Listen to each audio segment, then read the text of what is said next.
California, I consider the weed state of maybe not even the country, but the world. What was the average size of a grow that you would bust? 2,000 to 5,000 plants. We got into our first gunfight. My partner was almost killed. These guys are military-like trained. It's really potent weed. Other than being, deadly and full of all kinds of poisons that's slowly killing you. How is that prejudicial to a human's health? Central nervous system damage. I've never seen more corruption than in the Golden State that I love, and it's a bittersweet fight. John Norris is a federal game warden who spent the last 20 years hunting and eradicating cartel marijuana grow sites all over the state of California. John has seen firsthand the power of Mexican cartels to infiltrate national parks, forests, and private land in order to grow billions of dollars of black market marijuana every year. John reveals the harmful pesticides that cartels spray on their weed plants, which not only kill wildlife and poison the environment, but poison you, the weed smoker. But probably most shocking is the fact that marijuana legalization has actually made cartels stronger, not weaker. John reveals how Mexican cartels have allied themselves with Chinese pot growers who are operating with impunity in California's most vulnerable regions and have spread out to states all over the country. Make sure to check out John's best-selling book, Hidden War, available wherever you buy books. Ladies and gentlemen, this is a fascinating interview. The great John Norris, right here on The Connect with Johnny Mitchell. John Norris. My man. Mitchell, good to be here. It's been a long finally, time man. coming. Yeah, over a year. Yeah, that's and right. Here we are, and you were in California when we first had this conversation to do the show, and now you're in the great state of Texas, so awesome to be here, man. Thanks for having me. Well, we kind of grew up on opposite sides of the fence, didn't we? We sure did. I was buying weed from, certain fellas in Northern California, and you were trying to take out my fellas. You were taking out my connects, dude. Yeah, I did not appreciate that. No, I know. Eventually, I had to do my side of the world of the job, and I had to work on those connects and get into the weed issue, which ironically I never predicted would happen when I started my fishing game career in 1992. It just wasn't something we knew in the traditional world of doing game warden work that we would be dealing with the weed cartels on an environmental threat level and a public safety level, and how that would even play into the game warden continuum, if you will, for definition. So most people wouldn't guess that as a game warden, as part of the California Fish and Wildlife Bureau, why are you guys and not the DEA going after these big illegal cartel marijuana grows? Yeah, that's a great question. And for the longest time in my career, I started in 92. Got out of the academy at Napa Valley College up there in Northern California, got sent down to Southern California, the Inland Empire, Riverside County specifically. 22 years old, I've been to like Disneyland, Anaheim a couple of times my whole life. And I don't know what SoCal is even about. I'm a NorCal kid. Mm-hmm. And from being a California veteran or, alumni like I am, they're two different countries, man. They really are. 100%. But I get down there, Johnny, and the cool thing is you're drinking through a fire hose on a learning curve to be a really good, safe game warden because of the dangers down there. So yeah, I'm doing the hunting and the fishing enforcement. And for everybody listening, watching, game warden's primary mission is to enforce environmental laws related to fish and wildlife species, water quality, and really protecting what I call the 3 Ws, wildlands, waterways, and wildlife. But before we do all that in the academy, we have to go through a full police academy that certifies us to do everything California Highway Patrol do, Texas State Troopers, Dallas PD, federal agents. We learn all that and we're certified to do that, but we're going to focus on the environmental protection side of it, working for the state of California under the Resources Agency, directly under the governor. Also federally deputized to do federal enforcement of wildland, waterway, and wildlife laws with U.S. Fish and Wildlife Service and other federal agents. So that gives you the jurisdiction to enforce laws that are on federal land. Exactly. Like in California, in a national park. Absolutely. Okay. Absolutely. And now we'll work with our federal brothers and sisters. Let's say there's a Sinaloa cartel grow in Yosemite National Park, which we handled some of those with those guys. Or Sequoia National Park. We will, if we find it or someone turns it into us, we're going to make it a federal case, obviously. We're going to collaborate. We're going to work together. State parks, private cattle ranches. And something I want to talk about a little bit today is there's kind of a national push to put cattle ranching in a negative light of environmentally damaging, and we want to change protein consumption from beef cattle to soy, whatever. And I've grown up in the Silicon Valley foothills, which oxymoronically, who thinks of the tech capital of the world having some of the best cattle ranches and cattle ranchers, families working in that area and being some of the best environmental protectors when they do cattle ranching correctly, working on private lands like that where the cartels have also impacted for what we call the private land infiltration in rural areas. That's fascinating. For clandestine illegal grows. Wow, so there's so much land that the cartels will actually sneak on to privately owned land where there's, obviously it's forested, right? Yep. Vegetated. You got to hand it to them. These guys got will. They have willpower. Yeah, and to your point, I went in, we knew the cartels were working their way in the late 80s and pushing growers out of Mexico, vetted tier 1 growers that cut their teeth and basically, got their stripes down in the Sinaloa cartel structure by effectively growing really good weed, however toxically tainted, with the EPA banned carbofuran poisons we'll talk about, that I also show pictures of and highlight a lot in all my books, especially the new second edition of Hidden War, that thankfully you've got a copy of. We knew that was going on. We had no idea what the environmental impacts were, and that they would eventually work their way from the San Diego National Forest areas, the Riverside National Forest, like Cleveland National Forest, where I started my career early on in the 90s, including throughout the rest of California, Oregon into Washington, and later would move into really the whole country. And being in any of these rural states where they could effectively grow weed under the noses of the federales down in, or the Mexican military down in Mexico. And when they did that effectively, then they'd get deposited up here and smuggled across the border to do really effective work. And when you said something like, these guys are really, gung-ho and skilled, that's not an understatement. These guys are excellent at what they do. Yeah. The way they divert water on a gravity-fed 1/2-inch or 1-inch black poly pipeline and suck it out of a pond or an underground spring or dry up a creek. And I have no exaggeration, Johnny, I have seen and tracked with our guys a water source for a massive grow on a private ranch that had been there for years. It was probably harder to find it on this private ranch on the Pacheco Pass Highway that goes from Santa Cruz, San Jose, Silicon Valley, all the way over to the Central Valley to get to Interstate 5, as you know. And there's a massive cattle ranch up there. Guys hunt deer, in the summer, a little bit of deer hunting going on. And these guys have a 15,000 plant grow running for years because it was even more remote and just didn't get access or looked at than somebody going into a national park in a remote area or a state park. But that water line, brother, it was in Merced County, pulling out of part of San Luis Reservoir and ponds associated with that, and run underground in places where cattle ranch roads were into the grow site to have an awesome, effective year-round water source for this massive grow site. 3 miles of pipe.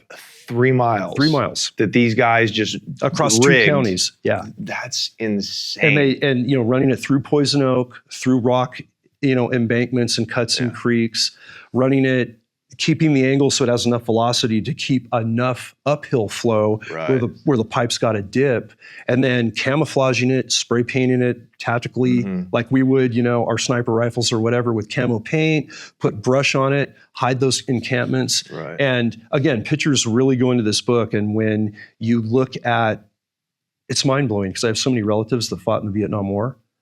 And they're watching my missions as a game warden and forming up the marijuana enforcement team, the first tactical unit dedicated to doing this the last 6 years of my career from 2013 to 2018. That was my job. And it took 13 years to get there. 5 or 6 gunfights we had with growers. One where my partner was shot the very first gunfight by an AK-47 round through both legs in the Silicon Valley foothills, literally in the foothills above the affluent little city of Los Gatos. So you probably know where Los Gatos is. Affluent. Yeah. A lot of money up there. Big time. And literally a stone's throw, less than a couple miles up on those ridges of mid-peninsula open space property, is a 32,000 plant, 6 or 7 individual grow sites, probably 20 plus growers in satellite camps owning that mountain for years. Wow. And nobody had found it until we stumbled into it with Mid-Peninsula Open Space help. And what year is that? 2005. Okay, so And that was only the second grow I had ever been on as a game warden, where I was effectively working with the sheriffs. And that was the day that we got into our first gunfight. My partner was almost killed. okay, so these guys started shooting, They did. They did. which I think is pretty rare. Usually it is.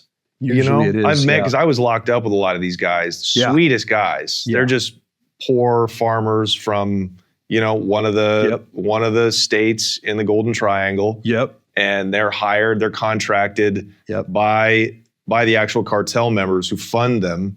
And then they're they're not treated well. They're smuggled up across the border. But yeah, they do have guns. They are armed. They're armed, and we kind of call it, it's kind of on a sliding scale of who we're going to deal with in a particular grow. Like in that particular case on Sierra Azul above Los Gatos, it was August 5th of 2005. It was harvest time. Most of those plants were mature, they were budded, so there was a lot of harvesting going on. And the way we learn this, and you've probably heard this and can validate it, or we can talk about it. 2 vetted tier 1 growers from the organization typically come up across the border. They're smuggled across, the money's paid. And back in the day, because in, I think it's chapter 4 in Hidden War, I talk about a debrief, and this is going to be a tangent that relates, so bear with me for a minute, but we picked up what's called a plaza boss, and in the cartel structure, a plaza boss runs a region of various size. One guy might have the whole northern third of California, central California, another guy, maybe Southern California in general, one other plaza boss. And this was a boss that was overseeing 50 to 70 outdoor cartel weed grows, but he was picked up in the winter overseeing his guys doing a 22-pound methamphetamine cook. And when he was busted by the white dope team in the sheriff's office, we got called in because this guy wasn't your typical violent, aggressive Sicario type, because we've run across those, and that's who we dealt with on the gunfight and several since, which I'll make that differentiation in a minute. But this guy knew he was facing a lot of drama. I mean, a 22-pound meth cook, that's big. And now the super meth labs and everything going on, they're about 22 pounds a pop when they make that stuff up. But I got to sit in on a debrief with DEA, with all the agents, with the district attorney's office, and debrief this gentleman, right? Because now he wants to cooperate. He wants to give us legitimate information. And he was incredibly candid. And we don't mention names or anything like that, obviously for security reasons for everybody involved. But at that point, and this is about 2011, 2012 that we're into this. So we've been doing the anti-cartel weed stuff for quite some time. And one thing that agencies were not doing up there, they would rip a grow that they'd find. And we weren't really involved. We found our first one in 2004. That's another book story of how I even stumbled on that. And suffice to say, when I found that grow with an unarmed civilian biologist that I grew up with, very savvy outdoor guy, and this is 2004, the spring of 2004 around April.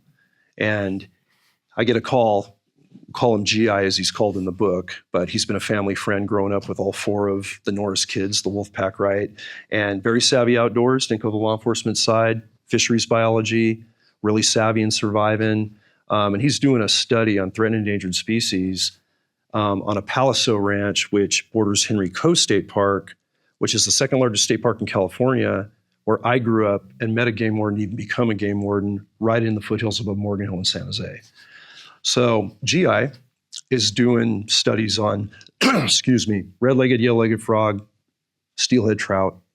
And steelhead are a ocean-run trout that go inland and upstream to spawn and lay their eggs, and they go back to the ocean. And these fish are so limited anywhere, especially on the West Coast, they're valued at about $40,000 a fish by the U.S. Fish and Wildlife Service. And he's studying all these animals to make sure habitat's right, what water levels are, biologist stuff. And one of the creeks is dry out of the 2, and he calls me in a panic in April of 2004, and he's like, dude, someone's got to be diverting the water up the mountain. I I have no idea why I left before the weekend. I come back and I had flowing creeks. The fish are out. They've laid their eggs. The little steelhead fry are swimming around. The red-legged, yellow-legged frogs are doing their thing. They're small. And now it's bone dry. Everything's dead. And I got like visqueen black pipe and kind of debris like from a camp that's all, deposited in the sand. And this is like 2 miles downstream where you go in the ranch to where he's doing his studies. I said, okay, that's a problem. And what do I think, Johnny? I think, okay, this is a landowner, maybe an outlaw rancher that needs more water. Maybe it's a developer, diverting water they need for a project, because those were the water diversions that led to dead creeks that I was familiar with. And that's illegal too, right? Right. It's all illegal for whatever purpose you're doing it for, whether it's illegal or not. Correct. You're not allowed to divert water. Yeah, you can divert with an agreement, a stream adulteration agreement from our agency, where mitigating factors are put in. You're diverting the water to keep it clean while you're doing a project. You're revegetating. Water is, it's liquid gold around the world. And this was right before the big drought started, all in California. Countries all over the world are having massive drought right now. And water is becoming a source of, we need this or we die, all over the globe.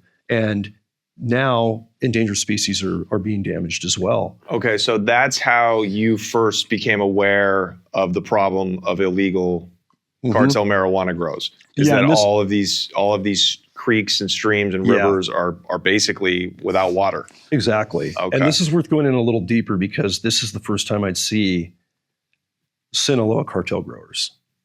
How did you know they were part of the Sinaloa cartel? I didn't know they were part of the Sinaloa the day I saw them, but the way they were dressed, I'll go back a little bit and give you a little bit of brief, because then I had to backtrack after this incident with my biologist buddy that I'm gonna finish.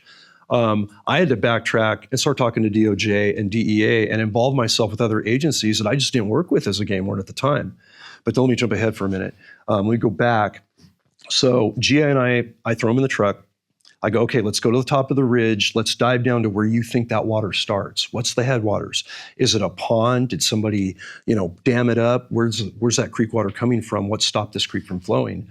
And we get to a good strategic spot. We dive into the canyon. He's very wood savvy and quiet. We sneak around really good in the woods. We all hunt, we all fish. That's what game wardens do. This kid's awesome. And we get down to almost like a Grand Canyon, beautiful rock formations. And we can see right there, this impoundment of water, that it should be a creek. And it's lined with this black visqueen plastic, almost like tarp material. First time I'd seen that, but that again is what we call a target indicator of a cartel grow. No one else really uses that typically in public lands or when they're trespassing on private lands. And then hand-built dam, and at the bottom of the dam was the black poly pipe, the 1-inch pipe, going down a dry creek. The creek is totally dry, everything is dead in it, but here's all that water under high pressure going down a creek. So spider senses are tingling for me. I'm like, this is not the typical water diversion I would see on private land or public land. So I say, we're going to move really quiet. We're going to follow this for a little bit, see what we got. We end up going down tactically, quietly, stalking through that creek, staying to the brush line on one edge of it. And then, Johnny, we get down to where we start to see 18-inch marijuana plants on both sides of the creek. All the vegetation, all the trees, all the grasses, they're cut and they're gone, which is bad. When all that stuff is gone, what happens when the winter rains hit? All that silt washes right into the creek. Forget that there's even toxic poisons in a grow site with these guys. Let's just take that out of the equation for now. All that's gone, that washes in, nothing survives. Those eggs suffocate, nothing can breathe in that water. You can't drink it. It's a done deal. Right. So there's so many multifaceted levels of environmental crime that go on an unregulated cartel grow anywhere in the outdoors by water.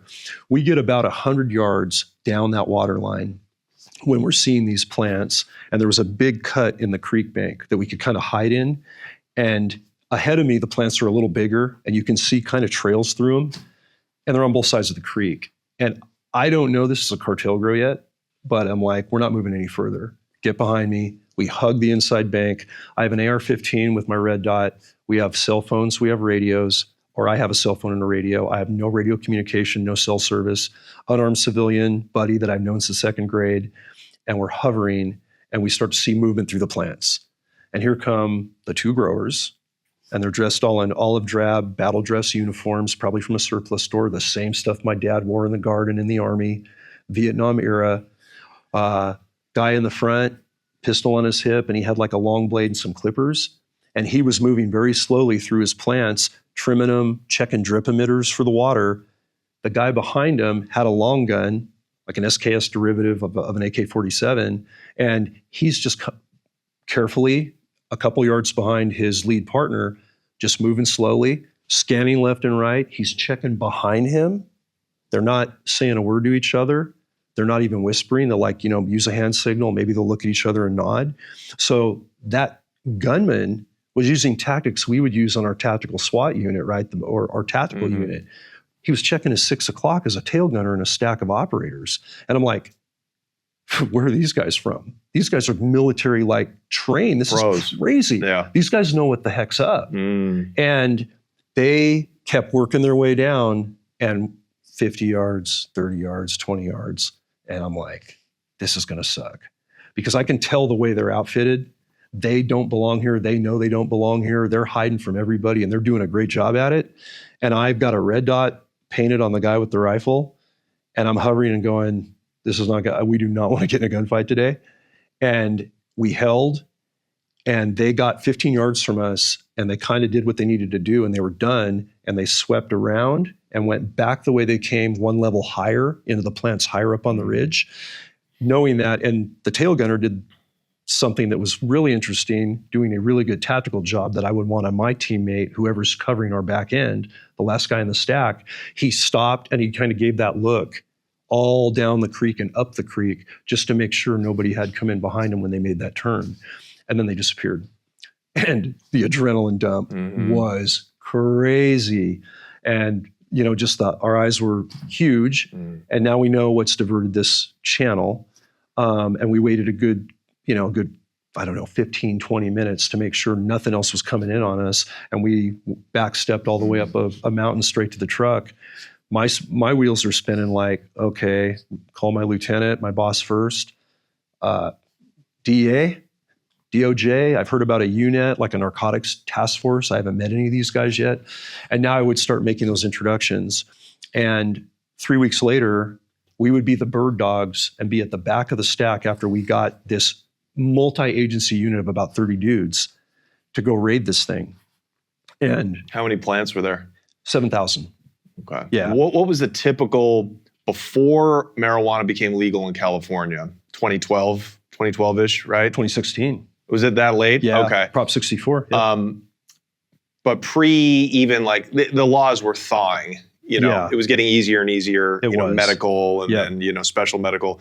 In the mid 2000s, when it was still fully black market, what was the average size of a grow that you would bust? 2,000 to 5,000 plants, Okay. give or take. The biggest in Santa Clara County we ever found in one spot. I'll fast forward to about 2010, 2011. Keeping in mind that we would go full time and we would dedicate and lead patrol with the handpicked right group of guys in the marijuana enforcement team and the Delta Sniper team, advanced canines, helicopters, the whole nine, from 2013 to 2018, where we didn't do regular patrol anymore.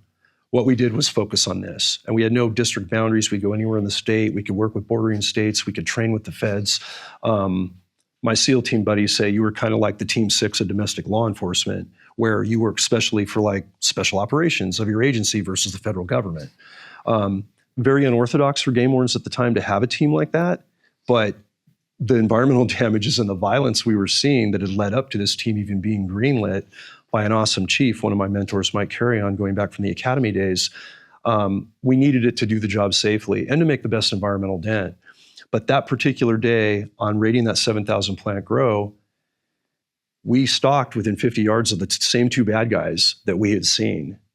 And they made an announcement and didn't try to apprehend them, and they went running down the creek, knowing their creek really well. One thing, you mentioned how smart and driven these guys are, and you got to give them that respect, man, for effort, because they know that environment in the woods more than we do. They've lived in it for 4, 5, 6, 7, 8 months. They have escape trails. They know which way they can run and dodge this. They put booby traps out, noisemakers, everything else. I thought we could have caught them. I would meet 2 sheriff's deputies that would later become brothers, and really the catalyst to making our own team, that were guests and invites of the narcotics task force that day to do the raid. And they wanted to at least apprehend, to put some sort of deterrence, and maybe just learn who these people are, right? And the 4 of us, I asked the team leader, can we just follow their trail and see if we can get a shot? He goes, okay, but we're not here to chase. We're here to cut plants and get out of here. Went, all right. So we went down, made those bonds, the 4 of us, 2 game wardens, 2 sheriff's deputies, go back to the, main headquarters, or, our operating base within the main camp of these guys. And we chopped 7,000 plants down. The team leader calls in a Black Hawk Pavehawk helicopter from Moffett Field, Air National Guard. They work counter-drug when they're not over fighting the global war on terror, because all that Afghanistan, Iraq stuff was going on.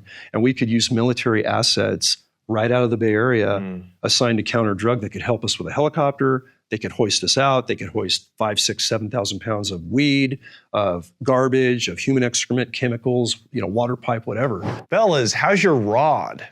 Your tent pitching, your twig and berries, your piece? Stiff? Stiff as a board? Probably not. 1.5 billion men don't have stiff pieces anymore, thanks to microplastics and age and smoking and drinking and porn addiction. Most of us are walking around with limp Chinese noodles between our legs. Thank God for Hims. You guys, I love them. You know about it. But if you don't, let me tell you, they get you connected with a licensed healthcare provider online, giving you simple access to legitimate erectile dysfunction treatment options straight from your home. No awkward appointments, no pharmacy lines. Just complete a simple online intake, and a provider will review your information to determine if treatment is right for you. If prescribed, when prescribed, your treatment ships directly to your door in discreet packaging. That takes all of about 1 business week, from the time that you sign up until the time you get in a nice brown box at your doorstep. How do I know? I've heard. I don't need this stuff. Of course I need this stuff. By the way, this includes sildenafil, also known as generic for Viagra. That's available through Hims at up to 95% less than the brand name version. 95%! They're cutting the legs out of Big Pharma. And if that option isn't right for you, there are additional treatment options available so you can find what works best for your body. It's straightforward, transparent, and designed to make getting care feel easy. To get simple online access to personalized, affordable care for ED, hair loss, weight loss, and so much more, visit hims.com/connect. Once again, that's hims.com/CONNECT for your free online visit. One more time, hims.com/connect. And here's a quick little disclaimer. Prescription is required. See website for details and important safety information. Sildenafil is the generic version of Viagra. Viagra is a registered trademark of Viatris Specialty LLC. Hims is not affiliated with or endorsed by Viatris. Would you decide based off of how mature the plants were? Did that have any impact on when you decided to raid? Like, would you try to wait till they were, about to harvest the actual marijuana, or did that matter? No, man, that's another great question that no one's ever asked. And one of the things I like to do once I was, kind of running the show with our own team, and we talked about it as a team, it's like, why would you let a plant get 5 feet high, have several pounds of heavy, sticky bud on it, right, and suck water for 120 days instead of 20 days? So we would find, once we formed this unit up, like the pilot program in 2013, if we got a tip and we found a grow where they were literally this big, either clones or regular seeds, and we get these mixes. I mean, we'd take out a 30,000 plant grow and walk out with like Safeway plastic shopping bags of weed in our hands that weigh, 2 pounds. No water, hardly any water was taken. Right. No environmental damage. The guys weren't in there to set up enough to even get into a deadly force gunfight. That became the thing. But back then, what the DEA paid each county for, it's called the DSEP grant. And counties, it's a lot of money, a lot of resources, a lot of time to do these eradications because of all the personnel you got to have, all the specialized equipment. Even just to rip plants and remove the plants. So plant count was what each county would get money for in California of all, 50 plus counties. So all the garbage, all the water diversions, all the poisons left in the creek, cleaning up and restoring environmental damage had no net positive financial value for law enforcement teams, so nobody was doing it. So it was, So see where we're going with this? yeah, it's bad incentives. Bad incentives. And brother, catching a cartel grower, actually catching a gunman in a grow, no value. Right. Zero net monetary award to your agency to continue doing that job. But if you get me 30,000 plants or you have a 250,000 plant count season, you know, you're maybe going to get 250K of money that's just going to fund that part of your agency. So you would bust a lot of grows and not the people, not the growers. Like they got away a lot, I assume. At that time, that was the model. It was an oddity if you caught anybody. I met a guy in county jail. He was getting ready. He's from Colima. I'll never forget this guy. Really nice guy, kind of funny, goofy Mexican guy from Colima, central Mexico. And he was growing in, I can't remember, maybe like Grants Pass, Oregon. Okay, yeah. Or, you know, Ashland, Oregon, right? Yeah. And he was on a big grow. And the feds were actually like identifying all of them somehow. Somehow these guys either had warrants, but they were using binoculars and they had videos of them like shooting guns for fun and all this kind of stuff. Oh shit. But they raided one day. He was barefoot and he ran for it and he made it, didn't have any money on him. I guess he had a cell phone on him, but he made it with no shoes from Grants Pass, Oregon to Colima, Mexico. That's how much solidarity they have. Like, because in one little town, one guy from Colima will be like, "Oh, you need help?" They'll put you in a van and send you to like the next town. Yeah, and they'll just keep working their way down through California into Mexico. Remarkable. You know what's crazy about that, man? That is remarkable, and because you heard it firsthand from a guy inside with you, and that's the perspective I don't get to see. Because debriefing that Plaza boss we were talking about, that was the first like validation or, you know, that vetted some of the stuff we suspected was working and not working of our efforts, but you really want to hear it from the source, right? And so that tells me a lot. And it also tells me what we know now is this infrastructure nationally that you got growers in the field working, say 4 or 5 different grows from one particular cell. And then you have that same organization having a meth cook going on in a different place with different guys specialized in that. And then fentanyl, of course, is, you know, I mean, but I don't want to get off the weed topic. So let's get on the weed topic, because I was always, even when I was in the game, I was always fascinated by that, because I would go meet these guys that I just met through just being in the underworld long enough. But I wouldn't, you don't ask those kind of questions. What cartel are you with? How is it structured? You know what I mean? You don't ask that. It was one guy with an LA Dodgers cap. He was the youngest guy and he spoke a little bit of English. So that's who he's the guy meeting dudes like me in a hotel room in Garberville, California. And it's like, okay, it's $2,000 a pound. Here's 40 pounds. Make sure it's 80,000. Boom. Thank you. We'll see you soon. You know what I mean?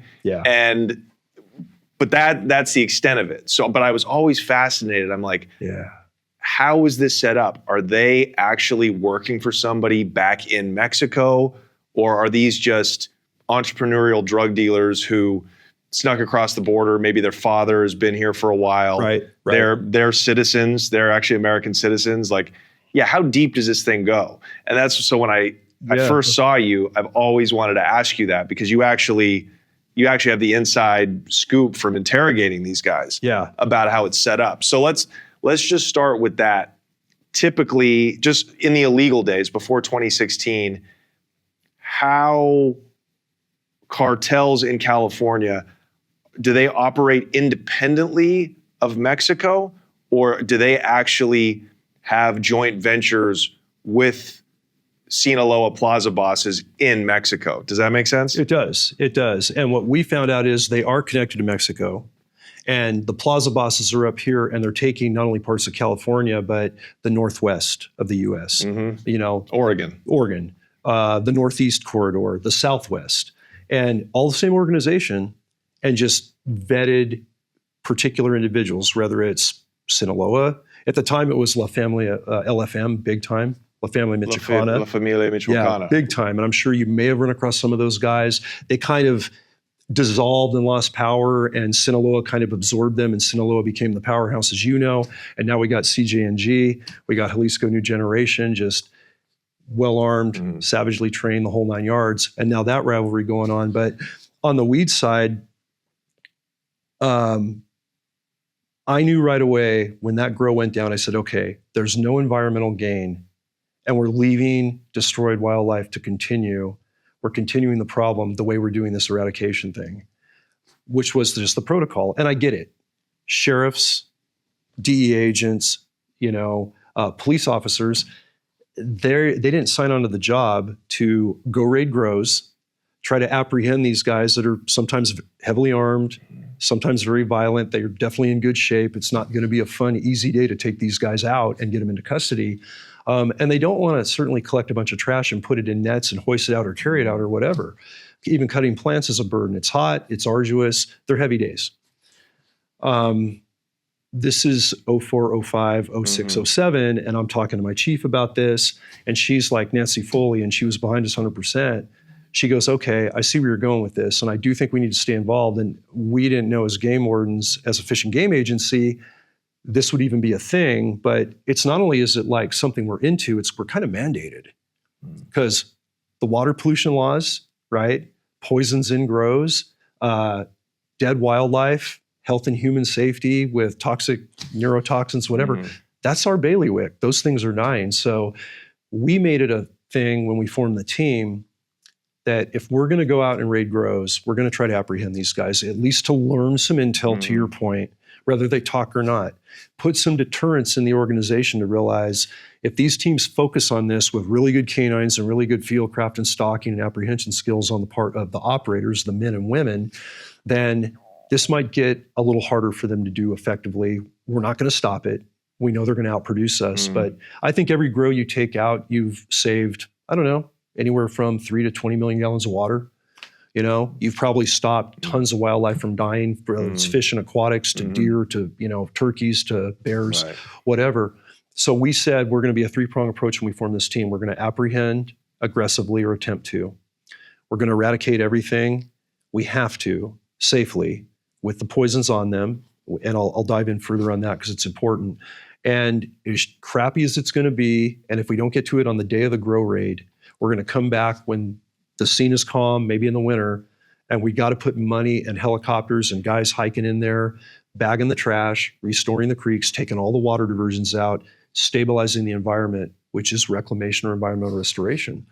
And that was the triangle, if you will, of the program. Right.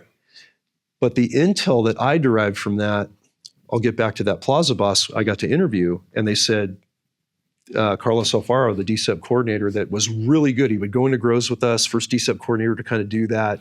And he's the guy divvying up the money, right? Going directly to the drug czar under the president and saying, okay, Santa Clara and these game wardens and sheriffs, they're doing some really cool stuff, and this is what I think we need to do. And so we were getting more and more money for our team to operate and just be able to do the job and not run out of money to pay our guys or buy helicopter fuel or whatever, blade time for the choppers. But I got to ask him any question I wanted. And, a lot of people are asking like, well, who do you connect with down in Mexico? How does this work? 3 things I wanted to know. 1, we had started to reclimate and clean up these grows. And traditionally, Johnny, if we raided a grow, traditional style, non-game wardens involved at the beginning, and just ripped the plants and left everything else there, 90% chance there's going to be a same team from that same cell. They're going to put a grow in there because they might get away with it because they know we're busy. They know we're taxed. They're overseeing hundreds of grows. We might get to 25 a summer, right? So they'll put people out there just to probe, knowing that we're going to put attention on it. And it's going to hide the more significant ones that are more remote, that they're getting a lot more bang for their buck. The plants are always making it to fruition. Maybe they've got 3 grows staged out over the different months. What we call, I've seen these 3-level grows that are, they might be 7 to 20,000 plants, but they're all in different stages because they're going to have 3 harvests that year. Right. California afforded that, being one of only 6 Mediterranean climates where you and I come from. We love the weather in Cali. So they would actually send guys to have diversion grows. Yeah. Like to divert the attention. So would they actually plant real weed? Oh, yeah. Or would they just, And so these guys know that they're under surveillance. Yeah. Or they may not know 100%, but they're going to assume they are. Right. And they play the game. And again, there's a couple million growers out there. And does anybody ever really get caught? Probably not. They're going to run. Teams weren't really apprehending at the time. But what I asked this boss, I said, okay, when we start cleaning up these grow sites, which I know no one else has done, it's got to be new. I mean, you're captured, you're arrested, whatever, detained, facing prosecution. Within the last 2 years, this reclamation thing really got kicked into high gear in California with our efforts and the efforts of like-minded sheriff's departments and BLM and Forest Service. And I go, are you going to go back to that grow if we really reclimate it? Like take all your water line out, take all your infrastructure, the tents, all the stuff you had set up. And he goes, we just noticed that the last couple of years. Why are you guys doing that? No one ever did that before. He said, we could go back in there, if not the next year, maybe the year after, and we could probe it. And he said, and 80%, 90% of the time, we'd harvest another grow in there because we know how busy you guys are. Right. Other places.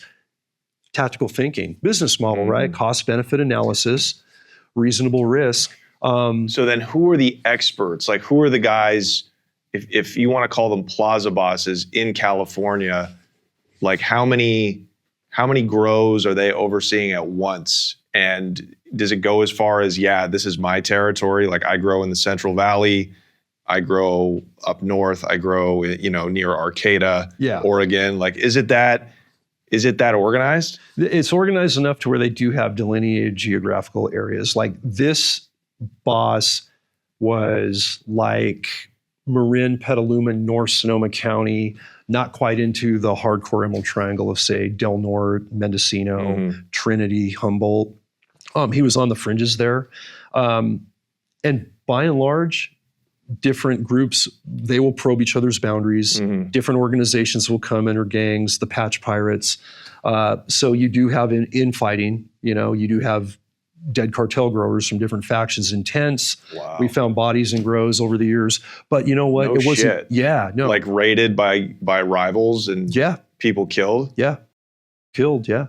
And not as prevalent as you would think, knowing how their mindset is of territory and power. But once they get to the state side, it's bad for business with the head sheds, no matter how aggro they are, to have too much infighting like that. Yeah. They're going to draw too much attention, and we're going to concentrate on them. Now, Mexico, as you know, it's the wild freaking West down there as far as internal and external conflict with these groups. But he told me, he goes, yeah, I mean, if you guys, I don't know why you guys started cleaning your grows up, but that's $20,000 to $40,000 of infrastructure we have out there with the water line, all of the pesticides, the poisons, the camps, all the stuff they got to truck in there. And you guys clean it up. Well, we got to put that money in to start it again. I got to take 2 skilled growers to go back in it again. It's like starting over, and it's on some data center. It's on some spreadsheet in an agency, or you guys share information like we do. You guys already know about it. So that's not worth it. So the light bulb went off. And having the actual DCEP coordinator from DEA hear that was an answer to my prayers, because now Carlos could go to the president's group himself, right to the drug czar, and say, you know what? We need to encourage all these agencies from the environmental point to clean this stuff up and reward them, just like plant count. And how about we try to arrest some guys because we can get information from them and at least stop them from doing what they're doing in the moment, and not just skirting out on a hidey hole trail or an escape trail. And they're going to be in a grow 5 miles away, or they're going to be somewhere else. Okay, so the workers. So the game did change then. Okay, so that kind of made it harder. Well, I don't want to say harder for them, but they had to be a little more tactful. Yeah. And they could just go back to the same site and start growing again. Exactly. How many teams of workers, everybody from, people that are actually tending the bud to buying the supplies, lookouts, all that stuff. How is a typical cartel operation manned? Another good question. And are they illegal immigrants brought over any other migrant laborer? It's a little bit of both. And so I think of it as a luxury home contractor that's a general. And he has the best roofing guy, he has the best foundation guy, the concrete guy, the best framers, the best finish guys, electricians, whatever.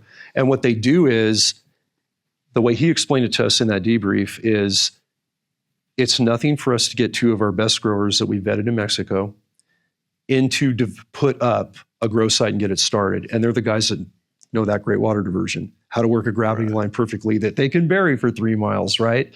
And how to hide it, how to camouflage it from overflights, how to camouflage trails for looky-loos, whether law enforcement, other gangs, whatever, the public.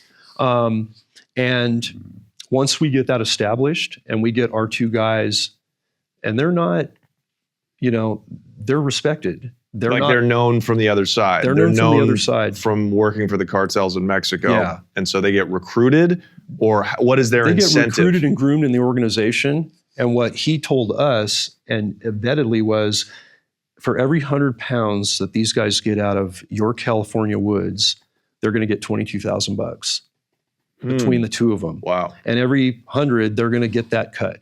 And how many pounds can they get off one plant? Oh man, some of those strains, it's a lot. So you can get like 5 pounds a plant. I've seen 5 to 8 pounds come off of some plants. And then, brother, look at it from this standpoint: a 7,000 plant grow with that much bud on it. How many thousands of pounds are you getting out of there? So 35,000 pounds of weed. Yeah, the money is in the millions. And I mean, it's not like human trafficking money. It may not be fentanyl money, but there's still a lot of money in the weed trade. Yeah. And even today, we'll talk about the failed regulation in China, and we'll get into that later. But today's episode is sponsored by Lucy. You guys know that I am a tobacco pouch aficionado. I pop one in if I have a long day. It gives me energy. It helps me concentrate before I go to the gym, before I podcast. But recently, I've switched to Lucy. They sent me a sample, and now I'm hooked. I'm a customer. Way better than that 3-letter brand, if you know what I'm talking about. Lucy's are hands down the best pouch I've ever experienced. Way better than the leading brands. Top-notch lips, pillows, motherfucker. My favorite flavor is the mango, but they've got other options like mint, apple ice, espresso, berry citrus, and apple cider. And if you're not sure, get a 6-pack of them and try them all. And what I really love about Lucy are the breakers. They're burstable little capsules in every pouch. You pop it in. It's like having a piece of gum with the minty gooey stuff. It's like a gusher, actually. Remember, you're not old enough. 90s kids, you remember gushers. Breakers are the gushers of the nicotine pouch community. You bite into it, you get an extra punch of flavor and a super smooth nicotine kick that makes each one last even longer. I'm getting hours of consistent flavor from just one pouch without drying it out. Lucy Breakers are my all-time favorite nicotine pouches, and I've tried them all. We got a deal for you. Go to lucy.co/connect. Once again, that's lucy.co/connect and use promo code CONNECT, CONNECT, for 20% off your first order, or check their store locator to find Lucy near you. And here comes the fine print. Lucy products are only for adults of legal age, and every customer is age verified. Warning, this product contains nicotine. Nicotine is an addictive chemical. Okay, so that's how they incentivize these growers. Yeah. They basically become like mini entrepreneurs, and they're just funded probably by the plaza bosses. Absolutely. Like, we're going to get you your start. If you come over here, we'll fund the startup, and you keep the percentage, which I guess was $22,000 per 100 pounds. Yeah. So you could, like, if you get away with it, you could make out pretty good. You could make out really, really well. You could feed your family really well if they're still in Mexico. 90+% of all these growers either contracted by the cartel, pressured, leveraged traffic by the cartel, or actually employed and very happily employed by the cartel are, what they call deportable felons, right? Most of them had heavy criminal records down in Mexico for drug trafficking, for sexual assault crimes, for murders, for violent crimes, whatever. But the same thing from the trafficked, family member that has pressure on his family down in Mexico, we saw that too. Yeah, go into that. So, and people say, well, no, they're not really making money. They're all trafficked. So, they're not part of the problem. I said, well, let's look at it objectively, and let's look at the whole picture, the whole pie, if you will. You have what I just described. The guys that are coming up from Mexico and setting the grow up, the 2 skilled guys, those guys are damaging. They're voluntarily part of the group. They're making really good money by living in Mexico standards. And then you have the traffic side that's absolutely, inhuman and evil, and it's horrible. And you get those people working in those grows, and we see this in the Chinese and the Asian, organized crime grows now, which has really started to take over. And I'll talk about why as we develop the story. So we saw a little bit of it all, but it put into perspective how organized, how professional, and how I think just multifaceted Sinaloa was at the time running the weed trade. And they're still involved in it. But it's just crazy, man, how... And I can't believe it started in the late 80s. Yeah. Like, I always assumed this was an early 2000s phenomena because as just out of competition, less people were buying the shit that they grew down there and then exported. But it's been going on for decades. It has. And I'll go back to when I started my game warden career in Riverside County, right? I'm fresh out of the academy, 3 field training officers throughout the state. You passed, good job. Warden Norris, go hit it. You're in Riverside County. I befriended some federal Forest Service agents that were starting to deal with, on Forest Service land, illegal cartel grows in the Cleveland National Forest, which was my forest in my patrol district. So I got asked, hey, we're gonna hike in off this Indian truck trail area. And I know you and I met working spotlighters together that night. Real good federal buddy of mine, now retired as well. And I said, what? Like a cartel marijuana grow? What the heck are you talking about? He goes, you got to see this. And so I camoed out with everybody, completely ignorant to what we were going to do. And it was about a 4-mile hike in. And I saw the hidden little bunks in the little thatch, hooches that had leaf litter on them and had coyote branches and manzanita, and you're walking right by them. And if you stop, there's like a pivot, like kind of a hinge on a brushy door, and you're into, an encampment of where 4 guys are sleeping and a hidden kitchen and a water kitchen and a shower. It's like Vietnam. It's totally Vietnam. They're the Viet Cong. So I'm going through there and I took very few pictures because I'm a brand new game warden. I'm on a federal operation. I have no idea that I'd be doing this type of stuff, but I'm getting pretty excited. I grew up with a lot of veterans in the family. We always were into tactics and shooting and, being good in the woods. And so I felt like, wow, this is my district. I patrolled this area with this federal officer, and that was 1993, and they had been here a while. Now, fast forward, I wouldn't see him again until I worked him directly when I got back to the Bay Area, got back to Silicon Valley, and 04 when I met GI, and we learned, and then 05 we had the gunfight, and now I find out that now it's, in the time I've had 10, 15 years of traditional warden career, it's gone from San Diego, Riverside County, right across the border in the late 80s, early 90s, and now it's dominating the state of California and the whole West Coast. So, and Northern California is the most active?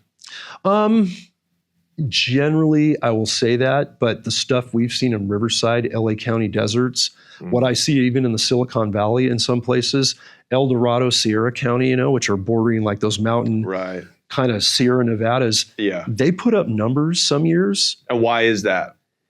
Good temperatures, man. Right. They stay dry. They don't have that moisture, One thing about Northern California, all of California is great for growing weed outdoors in general. One of only 6 Mediterranean climates.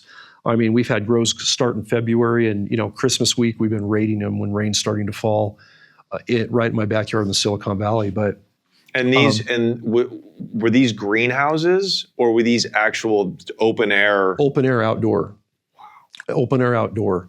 The way the cartels wanted to do it, they wanted open air outdoor because until we had some semblance of a regulation that that made sense to have a greenhouse, or what we call a hoop house, like all over Northern California now, they were more remote, more hidden, like the one I found in 04 with GI, like the one we had in the shooting in the Los Gatos foothills, like the one I walked into way back in 93, 94. And it was my first grow, but I wasn't really in the knowledge base of it, but that just shows you the expanse of what was laying the foundation for what I would be focusing on. When did the greenhouse thing become prevalent? We talk about regulation, and I want to go back for a minute and say that 25 to 30% of my job as being the lieutenant of the marijuana enforcement team was to outreach and education through these very graphic PowerPoints that I still speak on all over the country that show dead mountain lions, dead bears, the carbofuran poisons. The pictures are in color in your book, whoever gets it. I tell that story to legislatures that are looking at these proposed cannabis regulations that we're gonna ratify, if you will. I talk to hunting groups. I talk to animal rights groups. I talk to veteran groups. I talk to conservation groups, kids assemblies, and I'm never the guy to go in and say, hey kids, just say no. Don't smoke marijuana. It's bad for you. No, it's not. Yeah, this shit's really fun too. Yeah, exactly. And you know, what we're finding is all these good uses for it. A clean organic plant, you know, not one that's been put in the ground or grown in a hoop house that's got neurotoxins sprayed all over it to keep every living thing off it for the sake of profit, where the growers are literally putting on Tyvek hazmat suits with N95 fitted ventilated masks like we have to wear if we go into a tainted grow now. That's insane. That is a true story from just a couple of years ago in Siskiyou County, and it's in LA County, and I'll get into that. And again, we have some pictures in the book on that. But when the growers and the organization know that we're gonna have 27 plus THC percentage concentrated, you know, outdoor grown weed or hoop house grown weed, Right. It's going to be very potent. It's going to be on the black market. It's going to be affordable. Was that because you guys would, if you busted actual flower, you would go test the potency, right?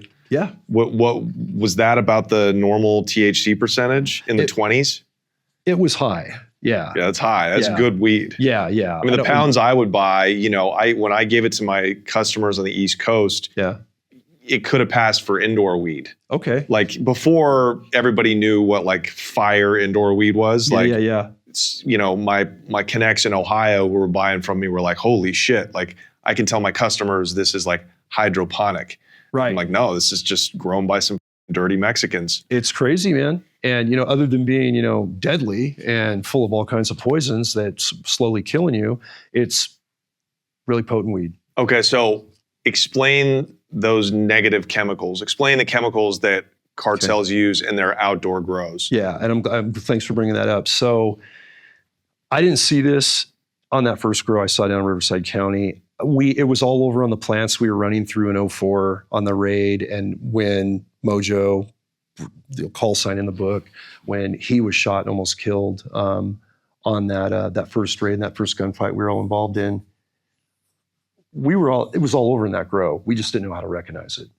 And what they do is, you can't get it in America, but FMC Corporation and a lot of pesticide chemical corporations worldwide, including American corporations that do that, created these really, really potent insecticide, rodenticides, kill anything asides, I call them.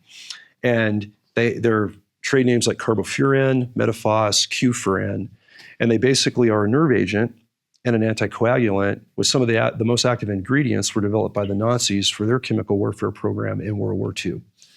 Very, very potent. So derivatives that work kind of like that Xylon or Cylon B that they called it, that went into the gas chambers during the Holocaust, a similar nerve agent to that, not the same stuff, but something they had developed that was just really potent. And pretty much any animal gets on it, insect, bear, deer, person, they're going to be dead fairly quickly.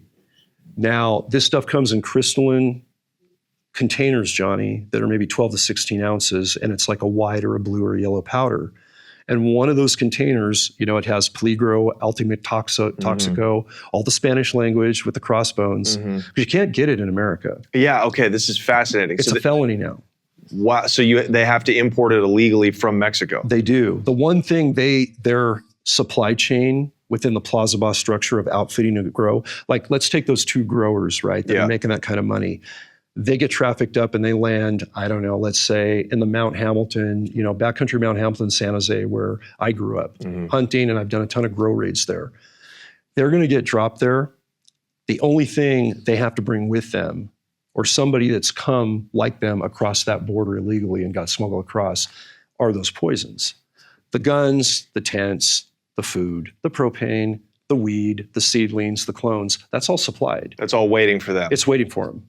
And that's the part of that really organized contracting company that you were asking about, of every cell has a job and everybody can fill and flow. And if somebody needs to escape and get moved, they're going to make that happen if we don't interdict them first. But what the growers have to bring with them from Mexico is that chemical agent. They got to bring that chemical agent. Okay. Or somebody coming with them that may not go into the grow is going to have to bring it from Mexico and divvy it up. This stuff was we're talking to this boss. He's like, yeah, and sometimes we don't have enough of that.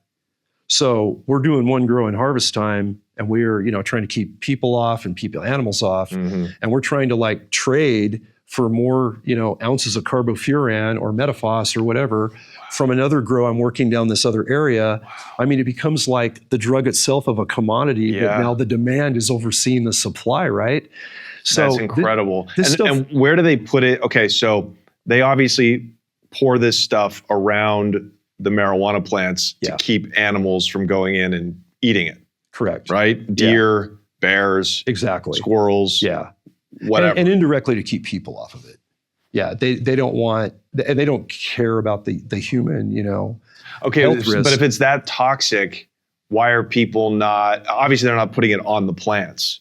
They are, but I know what you're going to ask. How's that possible? And it's a great question, because what happens is it goes on, they have these like backpack sprayers, like irrigation sprayers, and one of those bottles is designed to be diluted with 5,000 to 6,000 gallons of water.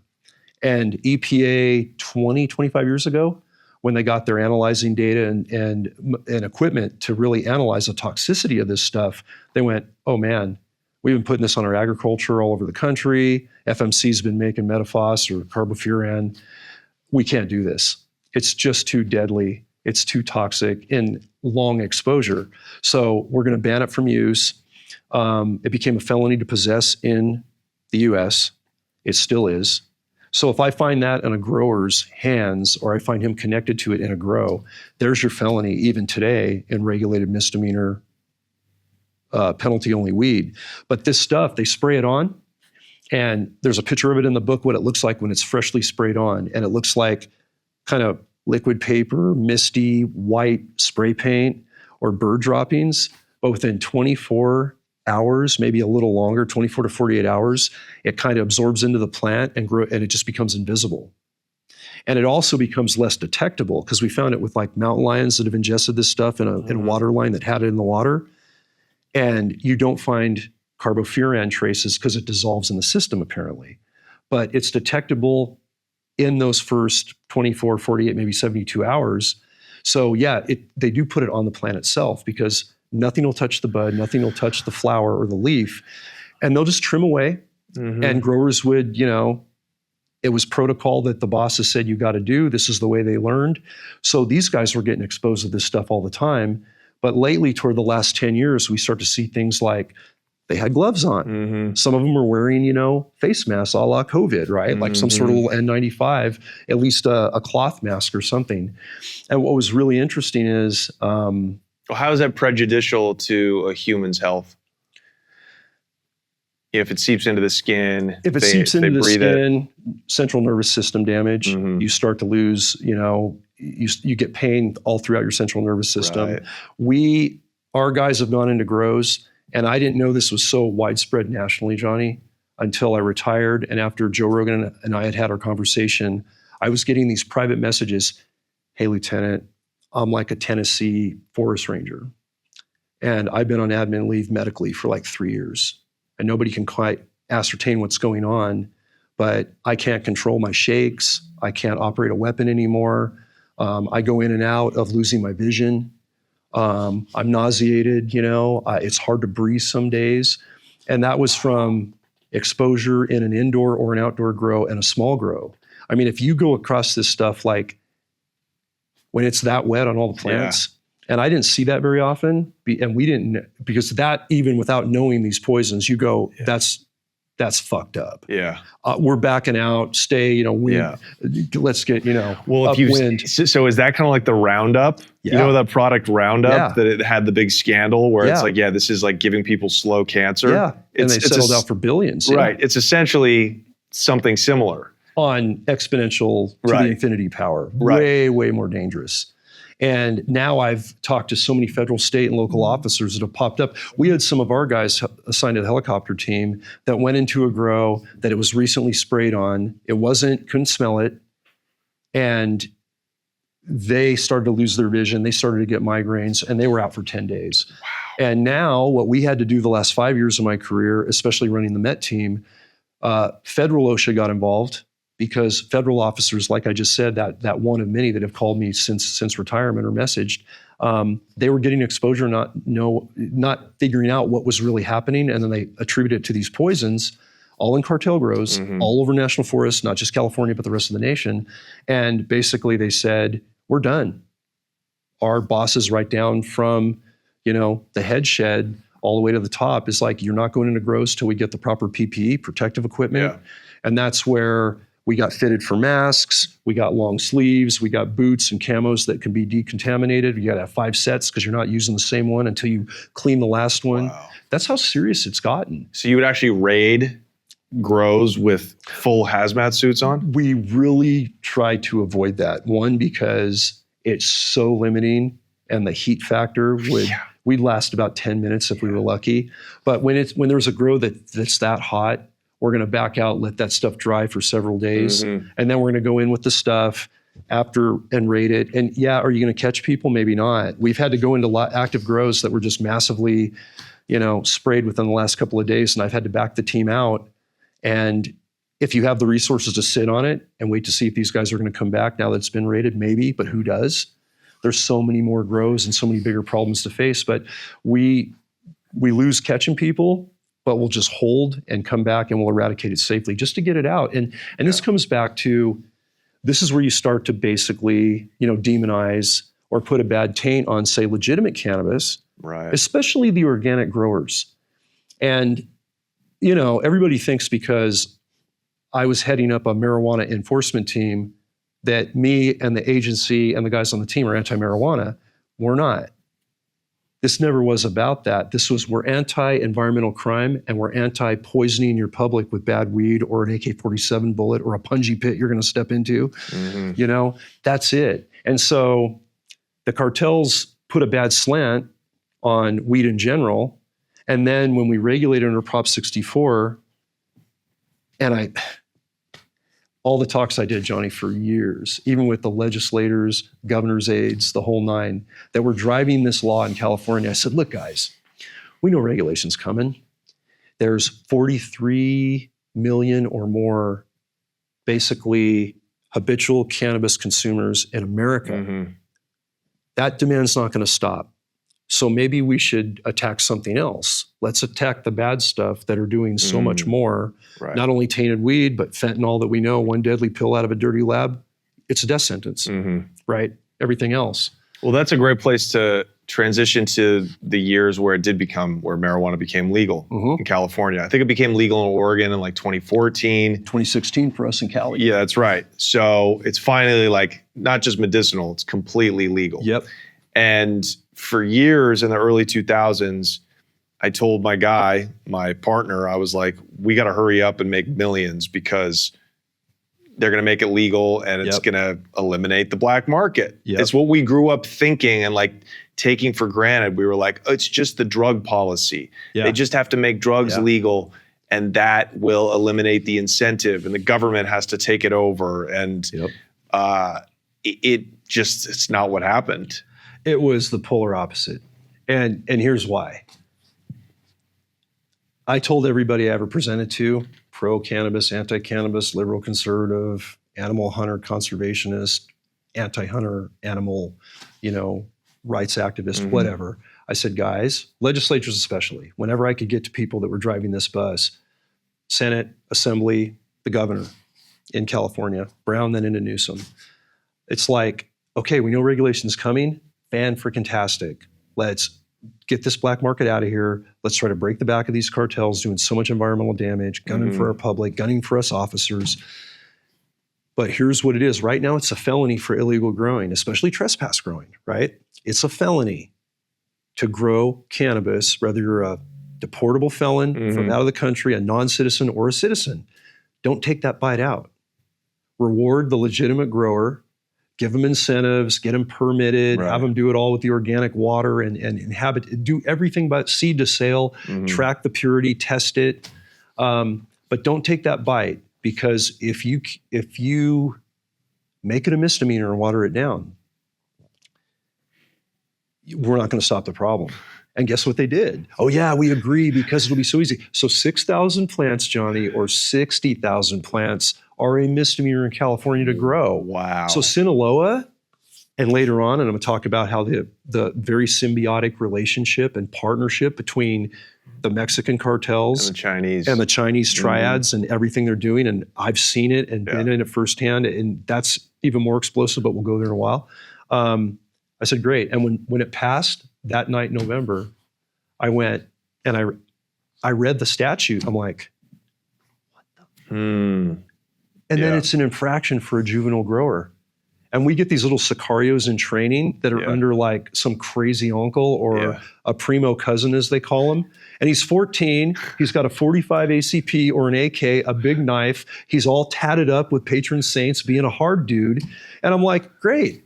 My seatbelt ticket is more penalizing than this guy. And this guy's running around, little rock star in training. And so once that happened, brother, 2016, I'm pulling the plug December 2018. By 2018, we started to see not everything, but a majority of it all go into these hoop greenhouses on rural private land tracts that cops, I mean, they're not like driving into this neighborhood and raiding an indoor grow, but you're going to go a long ways out in the woods of Siskiyou County below Mount Shasta or maybe, Whiskey Town National Park, and you're going to find a little subdivision of homes, and there's all these hoop houses, and you're going to raid them or inspect them, and you're going to find that there's banned poisons. You're going to find that there's human trafficking. There's all kinds of other crimes related to the cartels.